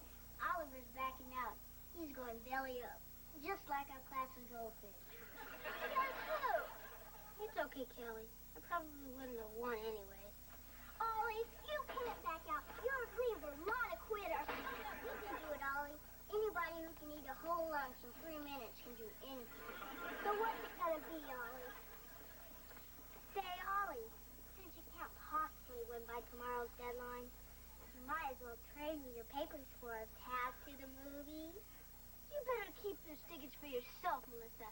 Because when my class wins tomorrow, you're gonna need a dark place to hide. You don't scare me, Carrot Head. Never get enough papers to beat me by tomorrow morning. Even if you stayed up all night. I'll bring in more papers than you. Even if I have to stay up 2 nights.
Oliver's got 2 more minutes. He'll come. Won't he? Can I have your attention? As we're running short of time, I want you room captains to thank everybody for doing such a wonderful job in making our paper drive such a huge success. From the looks of it, I'd say we have a clear winner. Thank you, Mr. Bloomgarden. Here, take the wiping with you to celebrate my victory. But it's not 8 o'clock yet, and Oliver's coming with more papers. Kip, Oliver did a fine job, but every contest has to have a deadline, and I'm afraid we only have a minute left. But you can do a lot in a minute. My mother can make a whole bowl of rice in that time. You should be happy, Kelly. I wouldn't be computer for our class. I wouldn't care if you won our class a trip to the state capitol, because you cheated. You Cleavers are all bad losers. Oh, yeah? There are no losers in our family.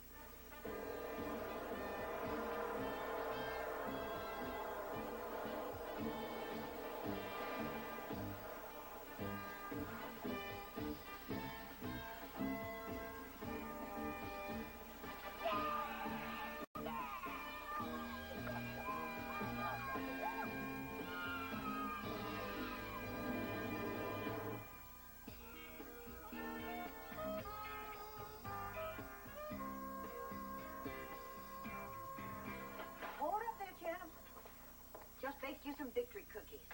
No time, Grandma. I gotta get back out there and collect some more papers. But the paper drive's over. I know. But I'm gonna get a head start for next year so no one will catch me. Especially that lizard, Melissa. Oliver, you know there are other challenges in life besides the paper drive. Like what? Well, like school, sports, scouting. Yeah, but there's none that I'm gonna be as good at.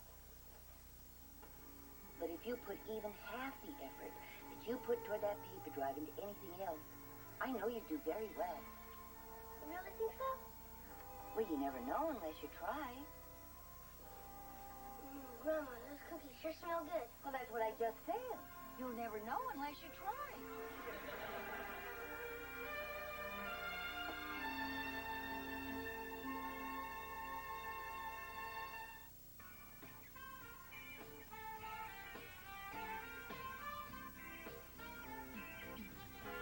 Well, there she is.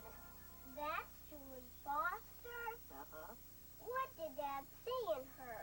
Well, back then, all boys cared about were good looks and fast cars. Unfortunately, that pea-brain had both. Hey, wait. What's she writing in Dad's yearbook? Let's see if we can pick that out from the swim team picture. Hi, honey. What are you up to? I'm trying to see what Julie Foster wrote in her yearbook, but Mom's trying to stop me. Well, you don't have to look that up. I memorized it. You memorized it? Well, sure. How could I forget it? Dearest Wally, it's never been a secret how much I care for you. I flunked English this year just because you sat next to me. She never was too bright. I know that I've made a fool of myself, but the one thing I've learned is that I will never be able to compete with the way you feel about Mary Ellen Rogers. Always, Julie. You see, Mom? You had nothing to worry about. Oh, I never gave her enough credit. That must have been really hard for her to say. I'd like to read that again. Now, wait a minute. I think it's simply you see it written down. You made the whole thing up, didn't you? You'll never know. Maybe I could just take one tiny little leap.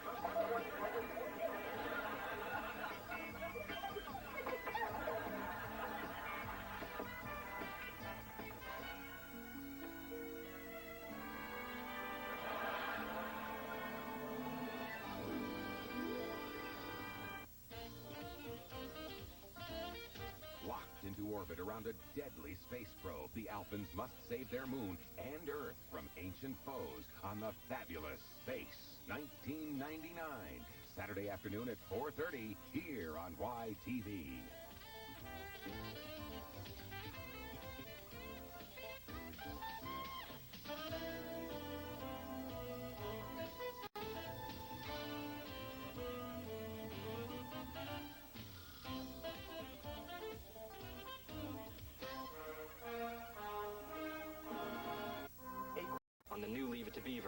don't think Oliver's got a lot of confidence in himself right now. His school paper drive starts tomorrow. Gee, Spud. I wish I could help you out, but I re-promised them to Melissa Hensler. My word's only as good as the paper it's printed on. I'll never win now.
Very good, Betty. In fact, everybody has been doing very well today. All right, Peggy, your word is notice. Now take your time. Notice. N-O-T-I-C-E. That's correct, of course. Did you notice that dress in the window? Thank you, Peggy. It's only a spelling bee. You don't have to use the word in a sentence. I before E, except after C. 30 days, half September. Be quiet, Ollie. Don't mess with my concentration. Marcus, your word is special. Special. Let me see. S-P-E. Then it's either S or C. Marcus, we're waiting. S-P-E-C-I-A-L. Excellent, Marcus. I'm very impressed. Well, got through the whole class today without missing a single word. You forgot me. Oh, I'm sorry, Oliver. It's my mistake. Okay, well, your word is weird. Couldn't you tell me a little more about the word? Just spell the word, Oliver. Weird. Weird. I before E, except after C. W-I-E-R-D. No, Oliver, it's W-E-I-R-D. But what about the rule? There are some exceptions. But I study my words so hard. Couldn't you just give me another word? I'm sorry, Oliver. You know what the rules are.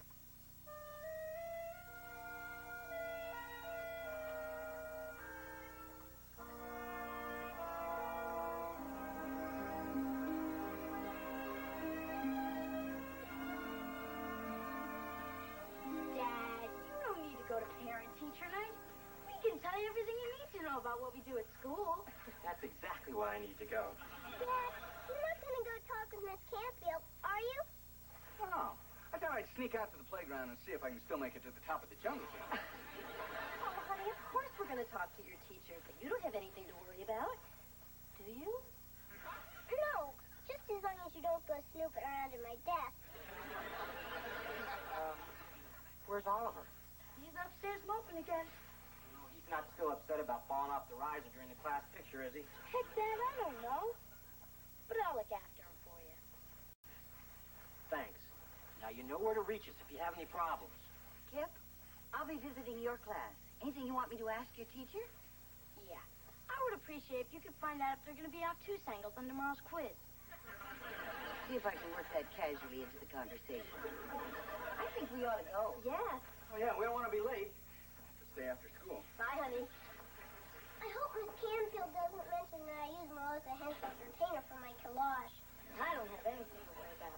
Freddie Haskell in your class. Everybody else looks good in comparison.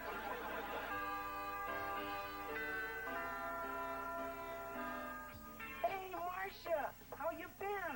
Remember me, Eddie Haskell? Good memory. Well, Eddie, people tend to remember when you don't drive them home from the prom. Isn't this the greatest? All the guys together again at school. Maybe so, Rich.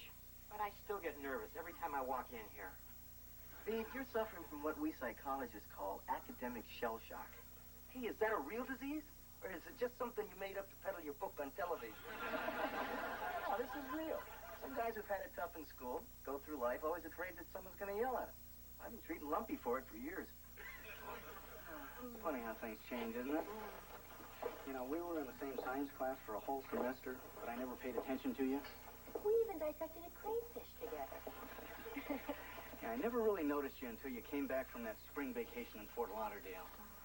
You were all tan and wearing that little white dress with a little heel on your shoulders. Well, they didn't have any moisturizer then. I remember. I saw you standing here right next to your locker. You were opening it, and I just stared. I remember thinking, that is the most beautiful girl I've ever seen in my entire life. Oh. You know, I bet I even remember the combination to your locker. Really? Yeah. Well, there are some things a man never forgets. Well, I guess once in love, always in love. Is there ever any doubt? You just opened Julie Foster's old locker.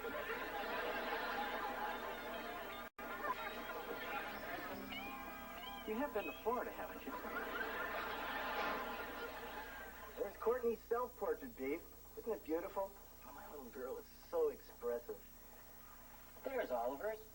Cute, isn't it? Oh, yeah. Yeah, that's very nice. It's different. Wait a minute, Richard. You see something, don't you?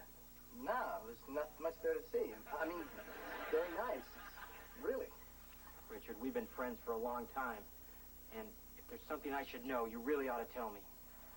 Well, I don't want to make any snap judgments, but the way kids draw things can usually tell you a lot about them. Well-adjusted kids add a lot more detail. Like a nose. Yeah. I mean, look how clear and focused Courtney's is.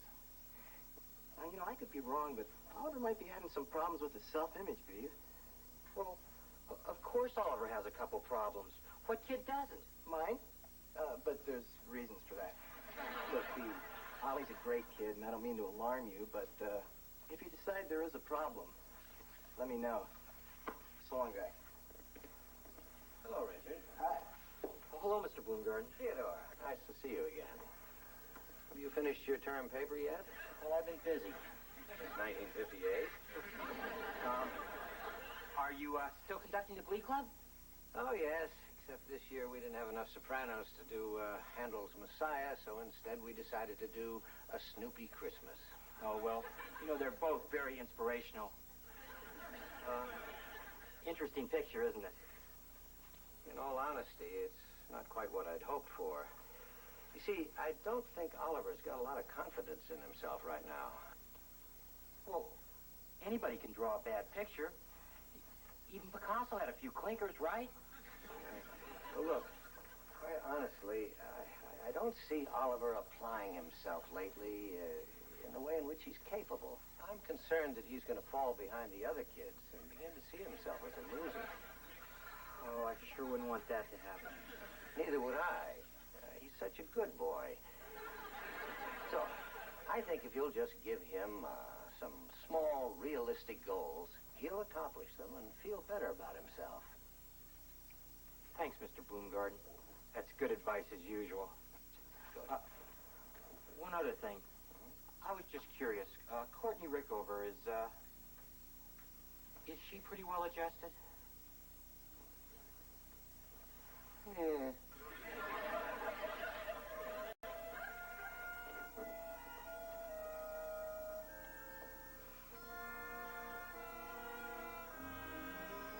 Can't do nothing right. When it was my turn to take care of the class goldfish, he drowned. Oliver, I think you're putting too much pressure on yourself. You may find this hard to believe, but when I was your age, I felt the same way you do. Well, why don't you tell me what you did? Then I can do it. Well, I guess I kind of outgrew it. Sorry to interrupt. That's That's okay, Grandma. We're just sitting around waiting for me to outgrow my problems. That's nice. But don't forget to set your alarm early so you'll have plenty of time to bind up those newspapers in the garage. What for? Well, don't you remember? Your school paper drive starts tomorrow. Can't we just stay then, in case we buy a bird? Oliver, paper drives are important. Recycling saves trees. It's good for the ecology. And they announced at school tonight that the class that brings in the most papers gets their own computer. What's the point? We're not going to win anyway. Well, not with that attitude, you're not. Oliver, don't give up before you even try. Is this the kind of computer you can play games on without sticking quarters in? Sure is. I guess it wouldn't hurt to bring the papers in. Tomorrow, anyway. That's my boy. Hot chocolate, anyone? With marshmallows? Of course, Beaver.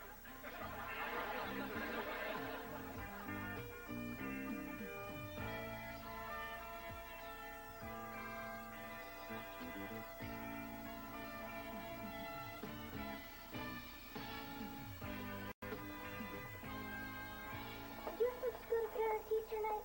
Sure did. And Mr. Bloomgarden told him that I'm finally living up to my potential. Yeah, I'm not doing so great either. Well, how about this? I think we may all be enjoying a new computer soon. It seems that our class is now in first place in the paper drive. And the student who's brought in the most papers is Oliver Cleaver. This Oliver Cleaver? You bet. This is nothing. Tomorrow, I'm going to bring in so many papers to the school, there won't be enough room for students.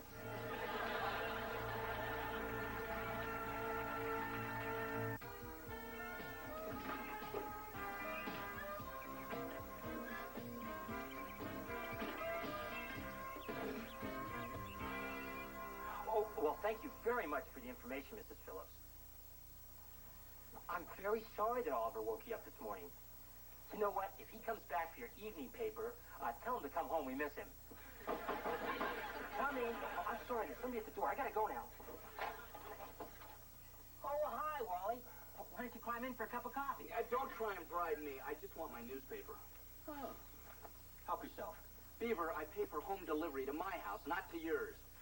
What do I have to do? Set a trap for the kid?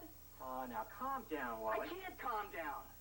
Look, I have a routine. I get up in the morning, I jog, I come home, I take my shower, I get dressed, and I read my newspaper. The last 4 mornings, I haven't been able to read anything but the back of a cereal box. But isn't it nice that he's finally throwing himself into something for a change? Yeah, I guess so. Hey, look, I don't mind that he takes my newspaper, but couldn't he at least tear out Dick Tracy and slip it under the door? Tell you what, I'm going to put in a good word for you. You know, in the meantime, thanks for being such an understanding uncle. How about that cup of coffee? Beaver, I never have my coffee until I read my newspaper. Boy, I'm really in a rut, aren't I? Yeah.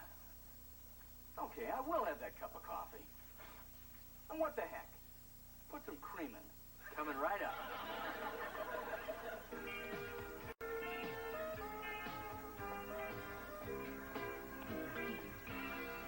Hi, Freddie. Keep it down, Squirt. I'm right in the middle of a real juicy Dear Abby. Boy, I'm sure glad she's not my mom. Now, what can I do you for? Oh, nothing. I'm just coming by to collect the papers you promised me. Gee, Spud. I wish I could help you out, but I re-promised them to Melissa Hensler. But you gave me your word. My word's only as good as the paper it's printed on. You can't help Melissa. Her class is the only one that can catch us for the prize. You might as well sell your wagons for scrap, because she's giving away free passes to Romance Movie Theater for every bunch of papers you give her. Now what am I going to do? Give passes to see my dad's office? Hey, don't look at me like that. This whole thing's your fault. What did I do? You trusted me. Yeah, I guess I did. I'll never win now. Now I feel bad.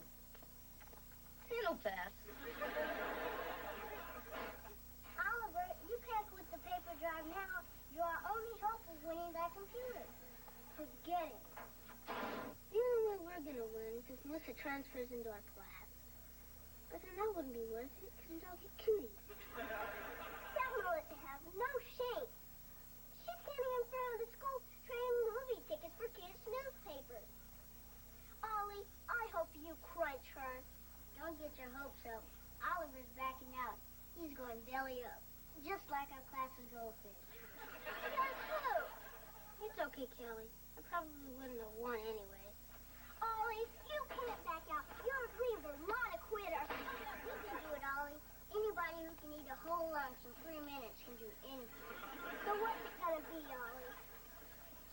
Say, Ollie, since you can't possibly win by tomorrow's deadline, you might as well trade me your papers for a pass to the movies. You better keep those tickets for yourself, Melissa. Because when my class wins tomorrow, you're gonna need a dark place to hide. You don't scare me, Carrot Head. You never have enough papers to beat me by tomorrow morning. Even if you stayed up all night. I'll bring in more papers than you.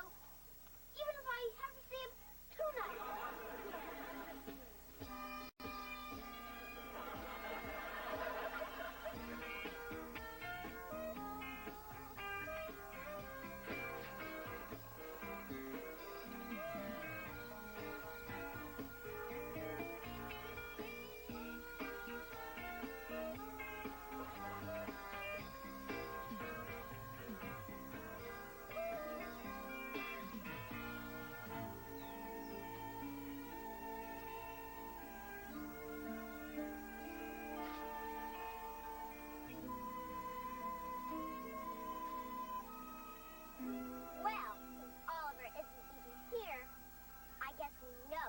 This little contest. You just wait, Melissa. Oliver will be here any minute with tons of papers.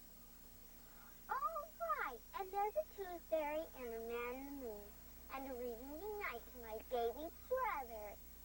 Oliver's got 2 more minutes. He'll come. Won't he? Can I have your attention? As we're running short of time, I want you room captains to thank everybody for doing such a wonderful job in making our paper drive such a huge success. From the looks of it, I'd say we have a clear winner. Thank you, Mr. Bloomgarden. Here, take the wife to a movie to celebrate my victory.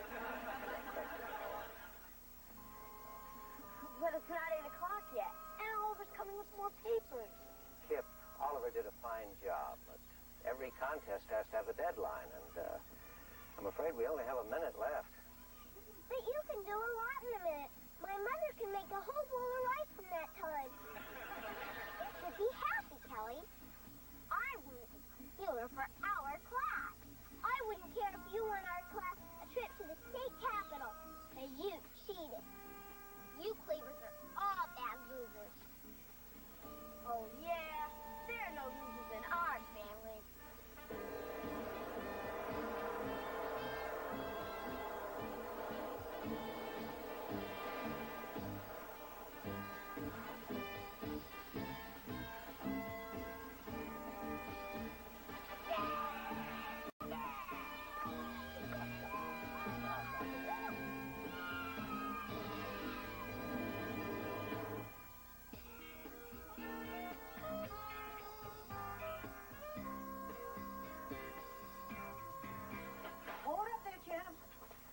Just baked you some victory cookies.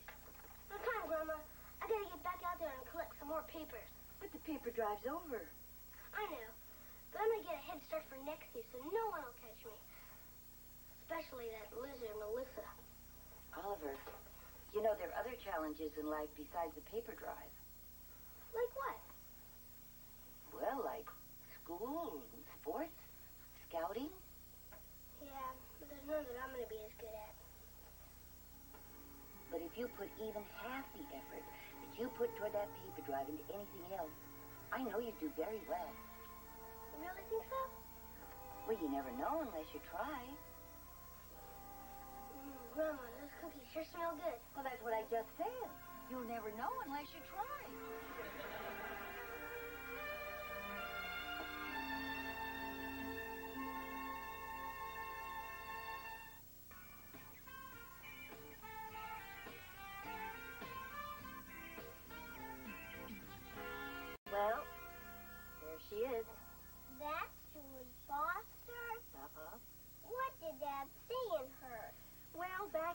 all boys cared about were good looks and fast cars. And unfortunately, that pea-brain had both. Hey, wait. What's she writing in Dad's yearbook? Let's see if we can pick that out from the swim team picture. Hi, honey. What are you up to? I'm trying to see what Julie Foster wrote in her yearbook, but Mom's trying to stop me. Well, you don't have to look that up. I memorized it. You memorized it? Well, sure. How could I forget it? Dearest Wally, it's never been a secret how much I care for you. I flunked English this year just because you sat next to me. She never was too bright. I know that I've made a fool of myself, but the one thing I've learned is that I will never be able to compete with the way you feel about Mary Ellen Rogers. Always, Julie. You see, Mom? You had nothing to worry about. Oh, I never gave her enough credit. That must have been really hard for her to say. I'd like to read that again. Now, wait a minute. I think it means it's something you see it written down. You made the whole thing up, didn't you? You'll never know. What if you just take one tiny little leap?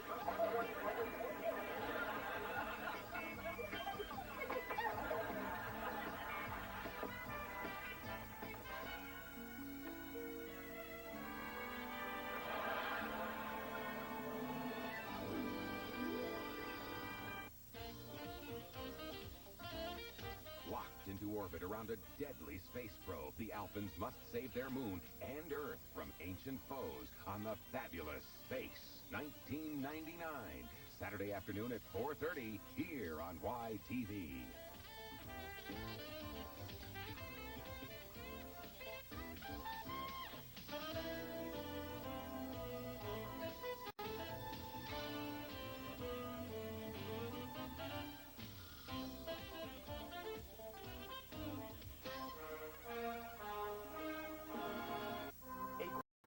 I think the only way you're going to be able to buy that go-kart is by earning the money. So you sell the magazines and keep 50% of what you make.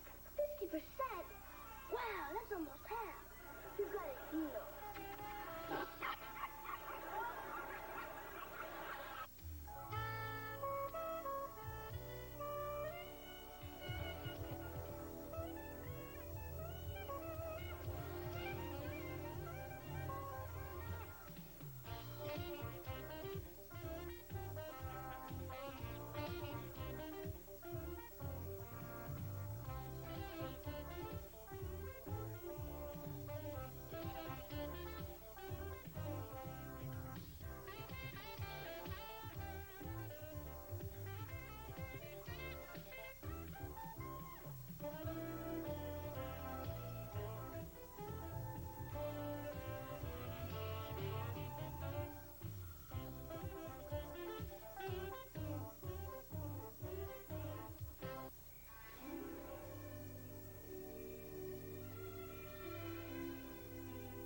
Are you kids ready yet? In a minute, Dad. Beaver, relax. It's only a family meeting. Oh, great. The last time we had a family meeting was when Uncle Billy escaped. Welcome to our family meeting. Please take your seats, and we will begin. Oh, good. It's only home movies. Maybe they're going to show our trip to the Pro Football Hall of Fame. Some trip. We never even got inside. Well, how was I supposed to know they'd be closed Christmas Day?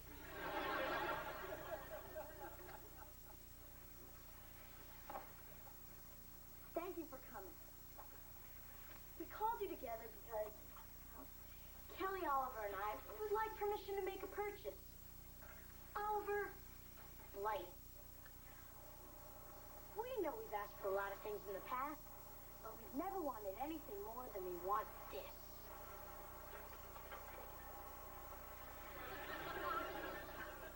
Well, that's lovely, dears. But where are you going to put it?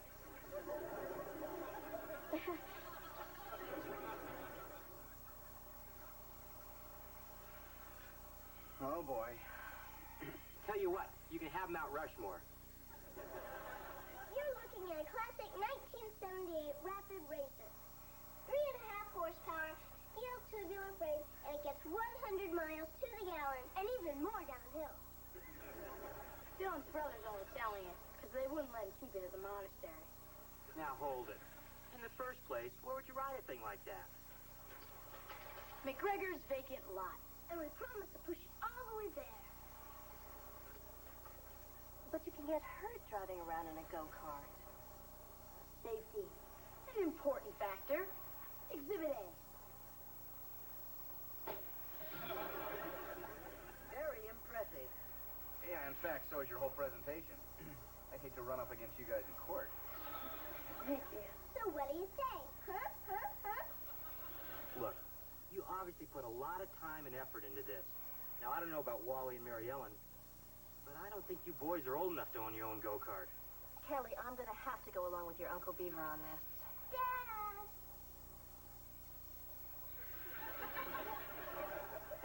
Yeah, well, maybe when you kids are older. I hope we wouldn't have to resort to this. Exhibit B. Dad, I think you'll recognize yourself in your own go-kart. Oh, isn't that cute? And Dad, that guy without a helmet or a seatbelt is you. Yeah, but look, kids, things were a lot different back in those days. Number one, cars didn't have seatbelts. Number two, the only guy who had to wear a helmet was John Glenn. And number three, I think they've got us, Beav. Well, okay. As long as you promise never to ride it in the street, always wear your seatbelt and helmet, I guess we could let you buy it.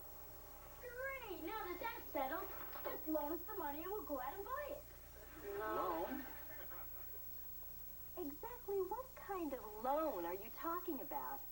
Oh, the kind where you give us $100 and we pay you back when we're all grown up. Wait a minute, kids. $100 is a lot of money. We can't loan you that much. Why not? Mr. Haskell says the way Mom dresses, you must have money to burn. Well, with all due respect to Mr. Haskell's opinion, I think the only way you're going to be able to buy that go-kart is by earning the money. How? Well, Wally and I used to work around the neighborhood. We used to paint fences and mow lawns. We even used to wash windows. And I used to get 50 cents for washing dogs. 75 if I brushed their teeth. Yeah, sometimes we'd bring home over $3 a week. Yeah. And by today's prices, that'd be about $10. Yeah, but that's really hard work. Yeah, that'd be like sweating without having any fun. I'm sure we can think of an easier way.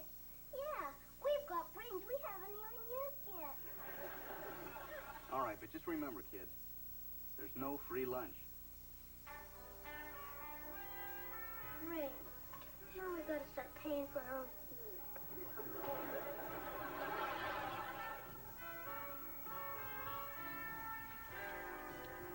You see, Ollie?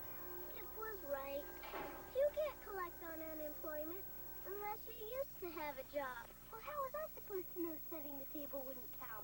I guess we gotta forget about having real. Would you care to earn some extra money in your free time? Just about 2 hours a day?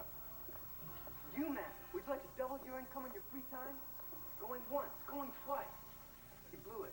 Oh, my, you look pretty today. Would you like to earn some extra money in your free time? Just 2 hours a day could change your life. Okay, so stay the way you are. Excuse me, sir. Do we have one? Go play in some swings. Easy money, sir. A few hours, big bucks. You could afford to eat again. Hey, mister. We want to earn big bucks. Here, come back when your voice changes, okay? I'm trying to run a business here. Earn some extra money. Hey, we've got to do this again sometime. What kind of business is it? It's first-rate publications, but I can't use you guys. You're not old enough. I bet both of us put together are older than you are. Oh, so you shrimps really think you can make it in the fast-paced world of door-to-door magazine sales? No sweat. I sold more Junior Chipmunk cookies than anybody else in my troop. But Grandma bought 37 boxes. Anyways, we know a lot of people in Mayfield, and some of them can even read without moving their lips. Well, maybe I could use you guys on a trial basis. Let me tell you how it works. You sell the magazines and keep 50% of what you make. 50%? Wow, that's almost half. You got a deal. Here, Grandma, Dad. In here. Here, Grandma, guess what Kelly and I just got? Perfect report card. What a kid. No, we got jobs selling magazines door to door. We're gonna be rich. That was going to be my next guess. We made $12 just on the way home. I would have sold a lot more if I had to come home to eat the bathroom. $12 bucks? Wow. this happen? Well, we were down at the unemployment office, and this neat guy Chuck gave us a job. First-rate publications. I've heard of them. In fact, at these prices, there's some magazines here I'd like to order. Gee, thanks, Grandma. You fill out these order forms, and I'll be right back. This sales stuff sounds great. Why, if I got out there and helped, you'd hit more neighborhoods and make a fortune. We'll have that go-kart in no time.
Hey, Squirt. What can I do you for? Good afternoon, Mr. Haskell. I represent First Rate Publications. Hey, Lum. Turn off the People's Squirt and get out of here. You just stand by, kid. Here's your $10, Eddie. The judge gave the wife custody of the forklift. Hello, Kelly. Good afternoon, Mr. Rutherford. Do you gentlemen know what's happening in the Middle East? Do you know what wine to serve with halibut? Do you know the right motor oil for your car? I'll take the motor oil question and Rosemary to block. All these questions and more will be answered if you take advantage of the magazine subscription deal of a lifetime. Ah, you're selling magazines. What, your old man fall on hard times? With First Rate Publications, the more magazines you buy, the less you pay. Hey, forget the magazines. Can you get me a deal on a set of white walls? Good one, Will. Well, thanks for the offer, Wally Jr. We got reservations at the miniature golf course. Yeah, and I had to call in a favor to get them. So you don't want any magazines? Look, if I want to read a magazine, I'll pretend I got a dentist appointment and spend an hour in a waiting room. I guess I might as well forget the whole thing. If I can't sell magazines to my own godparents, I might as well quit the business. You know something, Edward? We're lower than slugs flying. Hey, Squirt, can you get Soldier a fortune?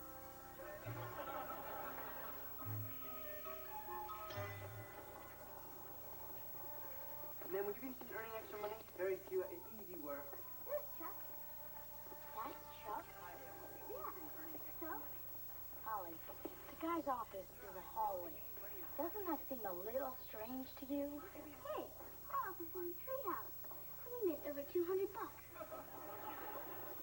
Hi, Chuck. Hey, this is my man. And who's this, your dad? No. He's my brother, Kip. He's also my partner. So how'd you guys do? Here, $220. Whoa. All of this in 1 week? You know, I gotta tell you guys, I have my doubts, but, Chuck likes you. And like I promised, here's your share. Thanks. Wow. Now we got enough for the go-kart, and maybe even enough for a sheepskin seat cover. Listen, here are a few more order forms. Thanks. No thanks. We're retiring. Kip. Ollie, we got enough. Let's just go pick up the go-kart. Boy, I can't wait till I'm the old man and I can tell you what to do. Thanks, Chuck. Yeah, thanks, kid.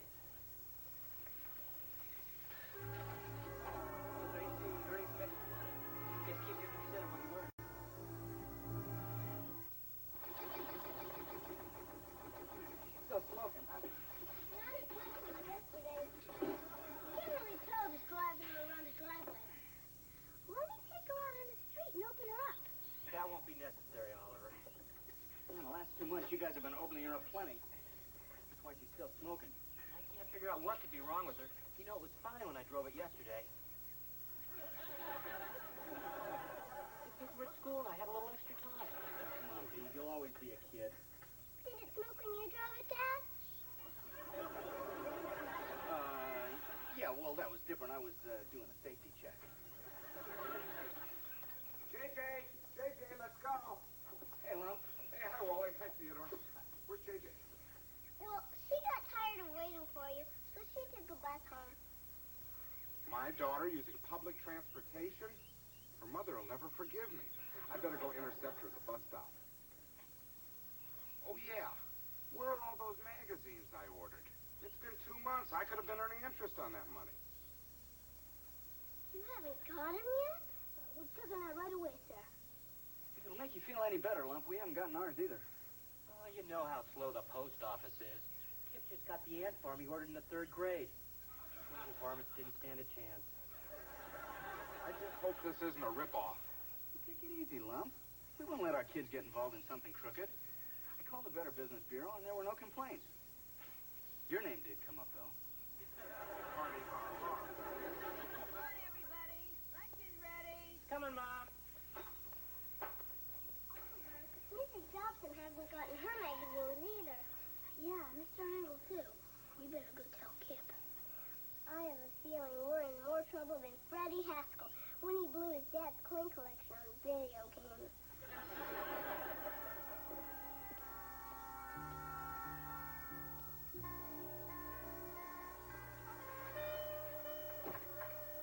Good afternoon, Mrs. Cleaver. Hello, Freddie. Kip, your company's here. Why not say how refreshing it is to find someone in today's hectic world who always dresses with unexpected company in mind. Does your father coach you? Oh, and I won't be staying for lunch today, Mrs. Cleaver. What a shame. And I already laid out the good china. You kids behave yourselves. Would you come on? Hey, what's the rush, Raoul? I got major problems, Freddie. What happened? They stopped making pimple cream? This is serious. I need your advice.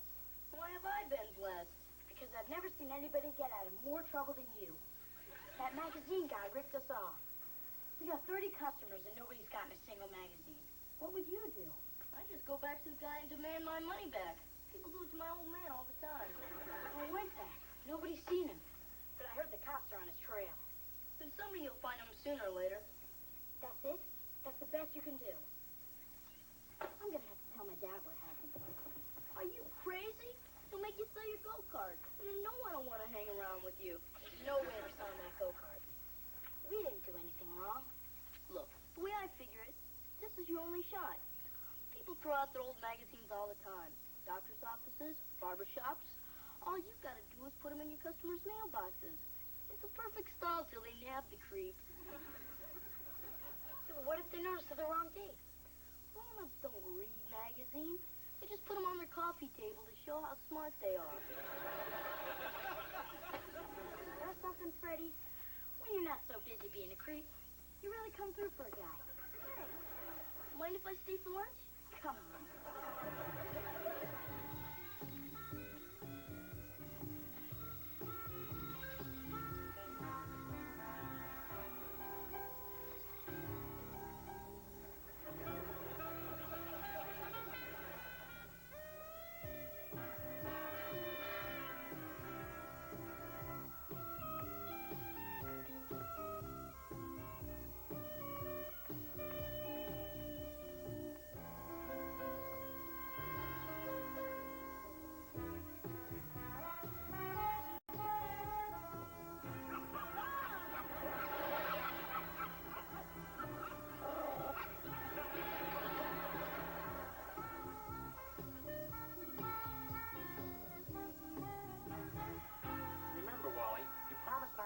Too hard.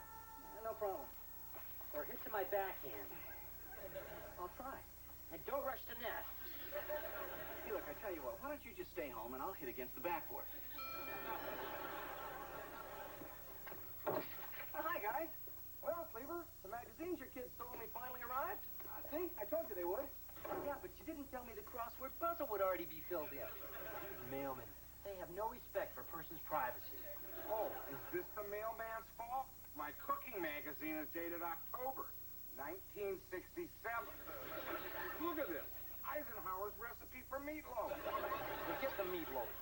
I had to go to my dentist's office to read Modern Sportsman so I wouldn't miss that article on overhand bowling. All right, calm down. Let me and Beaver talk to the kids. We'll get to the bottom of this whole thing. Yeah, well, you better, Maurice. I'm not going to take this. Remember, I'm a veteran. Eddie, I don't think 6 months as a volunteer fireman qualifies. You just come up with the cash. Don't forget, I've still got your battery charger. He's not kidding. He's plenty steam.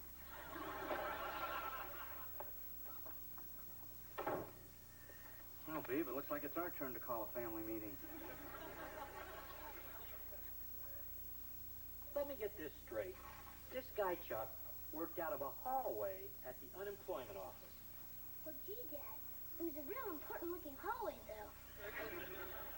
I've seen this kind of scam before. This guy probably stole the magazine forms and never had anything to do with first-rate publications. How could I have trusted this guy?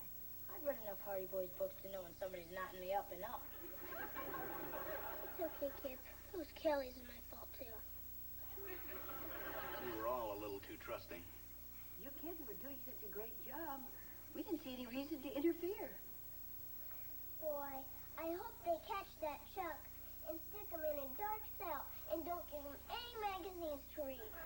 What Chuck did was one thing, but you made it worse by covering it up. Why didn't you tell us? Because then you'd find out. Well, your parents were always going to find out sooner or later. And all you guys did was manage to protect this guy who ripped you off. Not to mention taking advantage of all your friends and neighbors who bought magazines from you. Uncle Wally, you don't have to yell at us anymore. We feel bad enough already. Yeah, and if you want, we'll feel even better. Kids, when you try to cover up one mistake with another mistake, the problem only gets bigger. You said it. I guess we're gonna have to sell the go-kart, huh? Well, there's one other way to pay back all those people.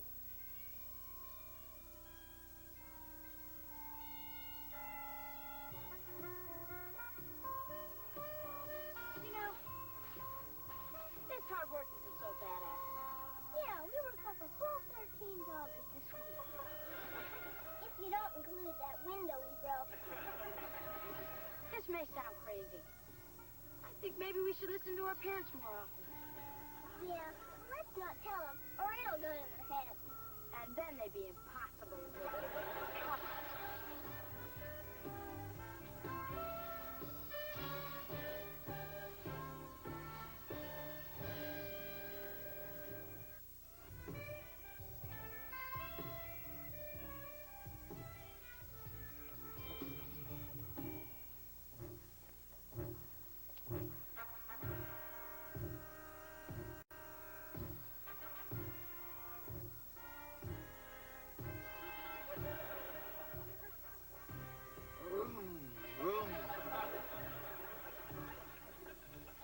I don't see what all the fuss is about.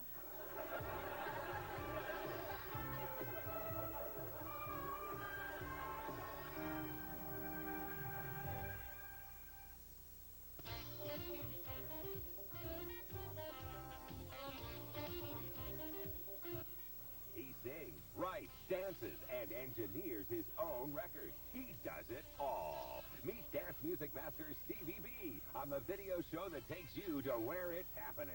YTV's Rock and Talk, tomorrow night at 6:30.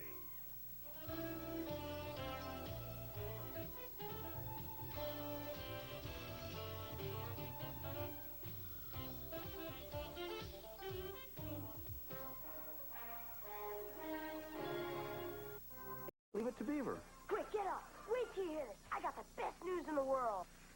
2 tickets to the grand opening of Miracle Mountain. Miracle Mountain? You got tickets?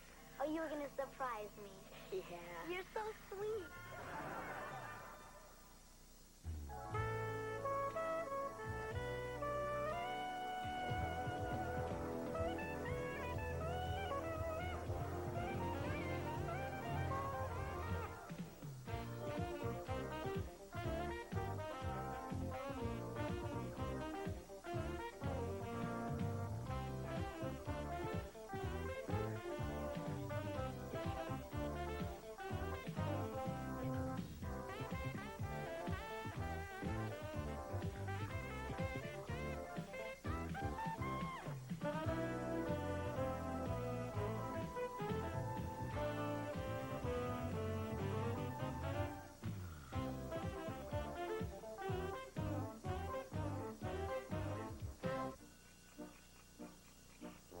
Pine Powder Danny. Boy, was I glad when I found out you were a guy. Now I can tell you all kinds of stuff that I wouldn't tell a girl. Thanks for the neat letter and the giant centipede. S-E-N-C-A.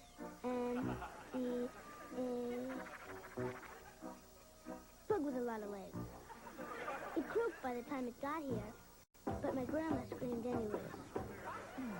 I'm in the 3rd grade, I'm almost 4 feet, 4 inches, and even if I haven't catched my first wildebeest yet, I have wiped out 4,000 aliens and space invaders. You asked about my family, so here goes. I live in a pretty nice hut, and you don't have to leave the house to go to the... Well, you know what I mean. I live with my dad, brother, and grandma in a small village called Mayfield. I guess our family isn't much different than yours, except, well, in our tribe, grandma's the chief. My mom doesn't live with us anymore, so grandma pinches. She's real good at noticing things that aren't quite right. Well, like when my fingernails are dirty, or when I tried to paint pinstripes on my dad's car. But nobody has better costume than I do on Halloween. My dad's different than my friend's dad. And even though we don't hunt boars so much anymore, we watch cartoons together. And he's never too busy to do something. Keep going. Just a little further, Ollie. Come on.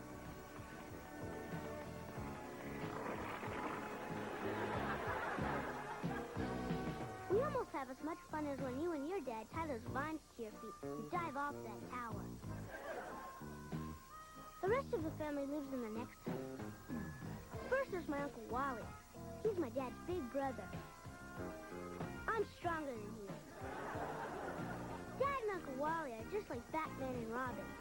They're always together. You know, like those two guys you have in your country, Congo Man and Umblock. Next, black wire to negative side of battery. Great.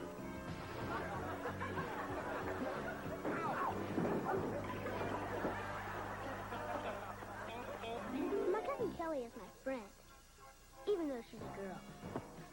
But enough about her. Then there's my brother, Kit. What a creep. Of all the brothers to get stuck with, I got him. Boy, you're lucky. With 17 brothers, if one's a chowderhead, you can always move on to the next one. What's weird is, my brother wasn't always so bad. You know, even a few weeks ago, I used to think I liked him. Oh, quick, get up! Come on, get up! No! Don't let the people get me! No! Oh. I was dreaming I was back at our Aunt Martha's 90th birthday party. Quick, get up! Wait till you hear this. I got the best news in the world. Freddie Haskell's moving? Better!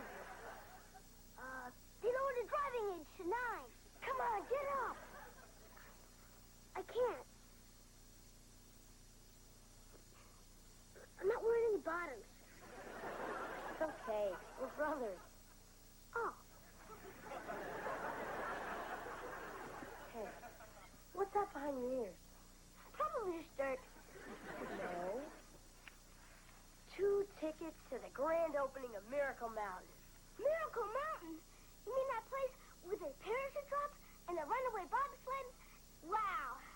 Just watching the commercial makes me want to throw up. That's the place. Yeah, hooray! So far, so good, huh? Now, you've probably never seen I Was a Teenage Martian. It's my favorite movie. It's about a regular kid who turns into an ugly, slimy monster. And that's what happened to Kip. And it happened so fast, there was nothing I could do to save him.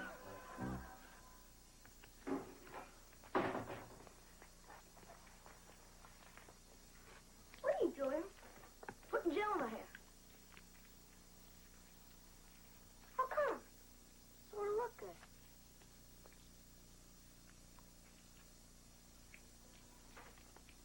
When's it gonna start working?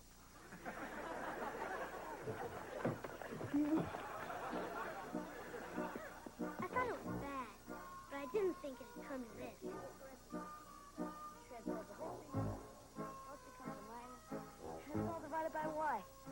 country, we have a strange disease that most guys fear worse than eating creamed corn.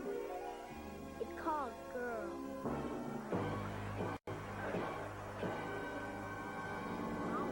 Something? Freddie Haskell's starting a big football game, and he says if you play, he'll let me watch for free.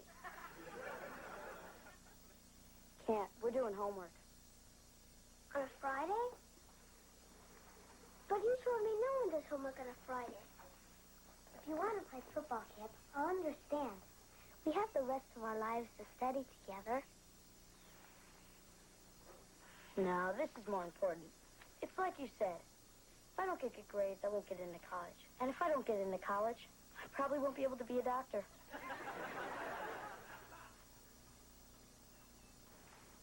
You okay, Kip? Look, are you hungry? I guess. Great. Then why don't you go in the kitchen and get yourself something to eat?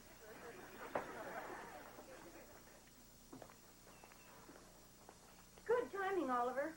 I'm making a chocolate cake. You can lick the frosting bowl. No, thanks. No thanks. You feel all right? I'm okay, but I think something's wrong with Kip. Why do you say that? Because he's out there with some goofy girl. What makes her so goofy? Lots of things. She's always playing with her hair. She's got funny-looking socks on, and she's warping my brother's mind. Well, I don't think there's going to be any permanent damage. And I'm sure when you get to be his age, you'll understand the way Kip feels. You mean it's not just a phase he's going through? Oh, it's a phase. But it's one that'll probably last forever. Hi, Mom. Hi, Beaver. Hi, big guy. Hi, Dad. Bye, Dad. Oliver, don't you want to lick the frosting? You work hard all day, Dad. You used to get to lick it. What's with him? Try to fool him with a mix? Kip's new study partner happens to be a goofy girl. And this is not a mix. Well, I can't say I didn't see this one coming. This is going to be awfully rough on Oliver. Oh, in a couple of weeks he'll have forgotten all about it. I don't know. I still remember the first girl that Wally threw me over for. 4'6", ankle bracelet, face like a flounder. Penny Jameson. You know, I saw her last summer in the supermarket parking lot. I was still tempted to let the air out of her tires.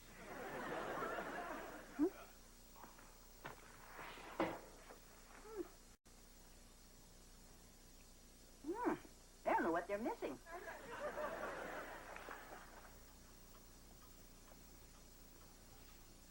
I thought you scholars might like a piece of cake. Oh, no, thank you, Mrs. Cleaver. I'm watching my complexion. I guess that means I am, too. Well, guess I should have made a zucchini cake. Now, where were we? Did you hear that Frankie and Donna broke up? What a waste. They were going steady 2 whole weeks. Yeah. But since they have tickets, they're still going to Miracle Mountain together. Well, I don't blame them. Those tickets were real hard to get. I waited in line 3 hours. You got tickets? How come you didn't tell me? Well, you see... Oh, you were going to surprise me. Yeah. You're so sweet. Yeah.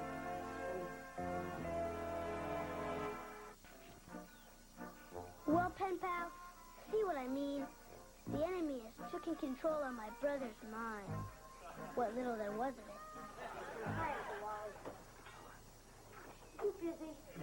No, I'm stupid. Next time I'll pay the $20 to have the burglar alarm installed. What can I do for you?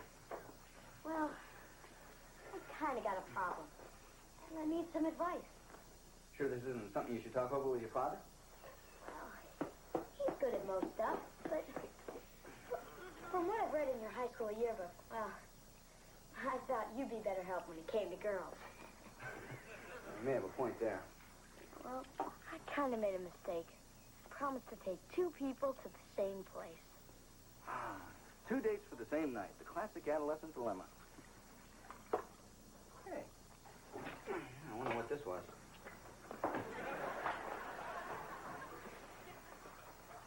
What am I going to do? The only decent thing to do is take the person that you asked first. Yeah, but the other one's so much better looking. Well, it sounds to me like you've already made up your mind. You don't want advice, you want approval. Can't give you that. But whoever you decide to leave behind, just be honest with them. It may be a little bit rougher on you, but you owe them that much.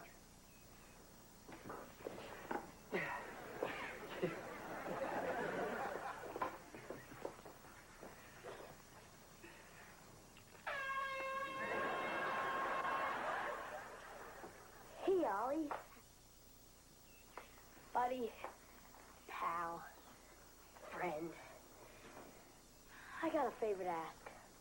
Is this the kind of favor where I get blamed for something you did? No, it's nothing like that. It's about those tickets to Miracle Mountain. Boy, I can't wait. That's going to be the greatest night of my whole life. Well, you know they're sold out, right? Yeah. And I only have 2 tickets, right? Yeah. Charlene's really got her heart set on going. Yeah. We have to work something out. You mean I gotta go with Charlene? I barely know her. No, I'm going with Charlene. So I need that ticket back. You'd rather go with her than me? Well, you see, Charlene only has a week to live.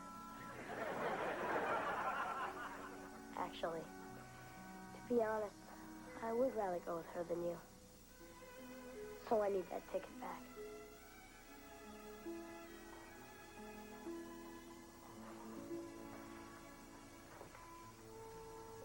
Are you sure?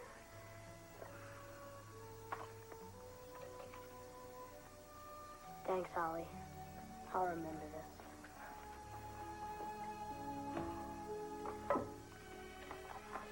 Yeah, I'll remember it too.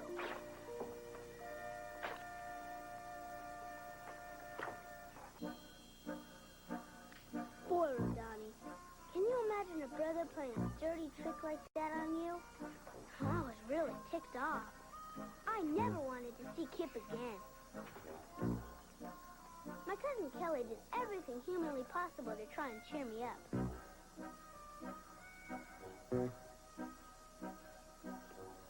I wish she was better at it.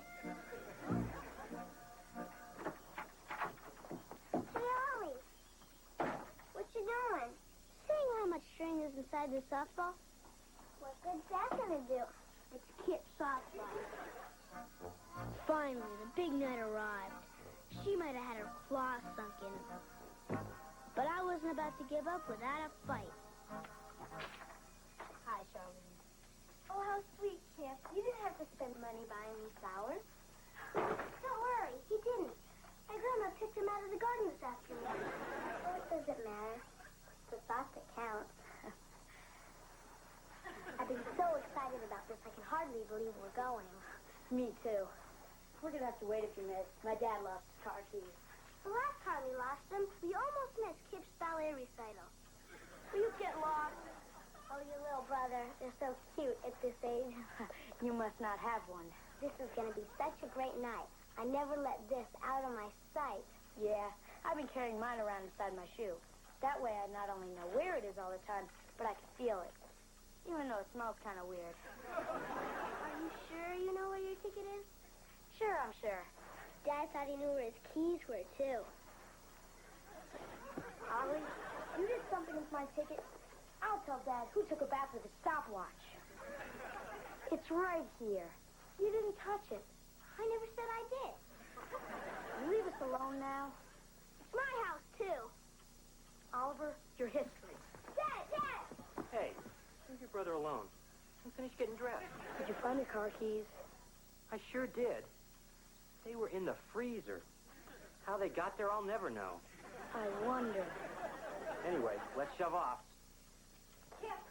Kip, wait a minute, honey. I want to get a picture of you and Charlene before you leave. Grandma, do we have to? Oh, don't be silly. It's only going to take a second. Come on now. We'll get closer together. Okay, ready? 1, 2, 3. If I couldn't stop Kip from going, at least he'd always remember I tried. Well, Rodani, that was 3 hours ago, and Kip still isn't back. I hope Yuwani, Koza, Yorubi, and... heck. All your 13 other brothers are nicer to you than Kip is to me. Your pen pal, Oliver Cleaver. Oh, P.S. Please send instructions for that tiger pit. Camp, how's it going? Come on now, time to hit the sack. Let's go. There we go. Good night, son. Good night, Dad. Dad, how come you didn't make Kip give me back my ticket to Miracle Mountain? Oliver, what Kip did was wrong. But if I made him give that ticket back, he'd have been doing the right thing for the wrong reason. But I still would have gotten to go. Yeah, but you wouldn't have had any fun because he wouldn't have had any fun. But how could he been so mean to me? Oliver, it's kind of like you have two brothers. One good and one bad. One does all the things you want him to. And one would rather play with the other guys. Oh, girls. Exactly. But what you have to remember is there's a little good and a little bad in all of us. Give Kip a chance. I'm sure Charlene's not going to get in the way of what you and Kip have as brothers. Get some sleep, son.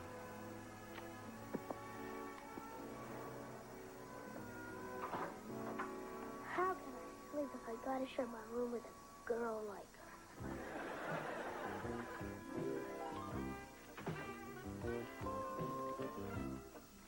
It was great.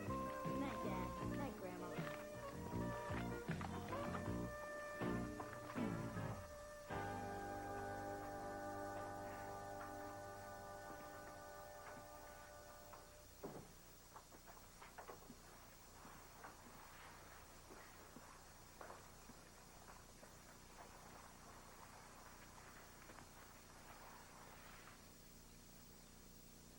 You awake? No. Mind if I turn on the light? Yeah, I mind. You don't want me to undress in the dark, do you? Yeah, you might hurt yourself. Want to hear what happened tonight? I don't want to hear what kind of a great time you had with Little Miss Muffet. That's just it.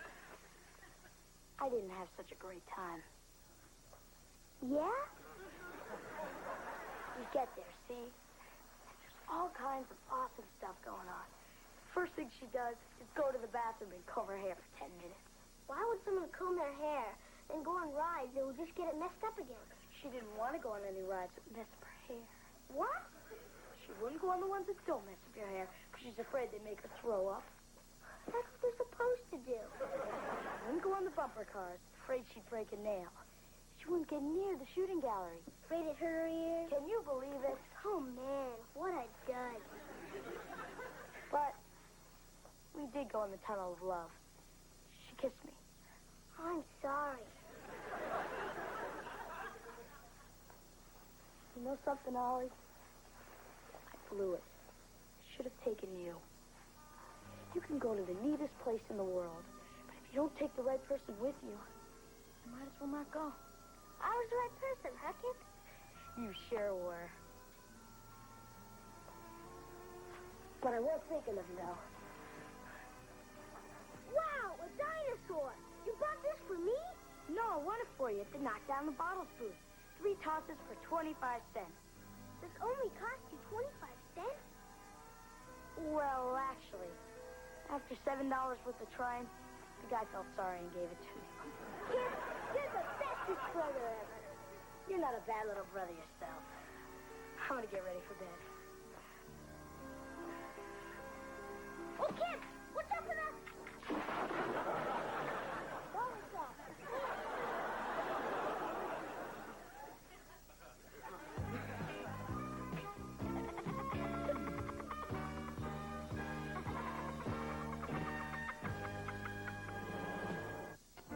Dear Pen Pal O'Donnell, you asked me about my family, so here goes. Let me tell you about Kip. He's more than just my brother. He's the smartest, bestest-looking, coolest brother a guy could have. And I wouldn't even trade him for 16 other brothers. We like the same junk. We do everything together. Next week, he's even taking me to Miracle Mountain. Unless he falls for another girl.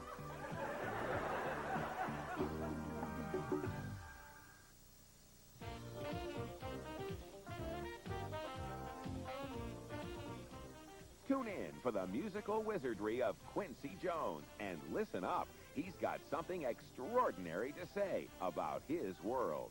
Cut tracks to the hottest sounds around with YTV's Rock and Talk tomorrow night at 6:30.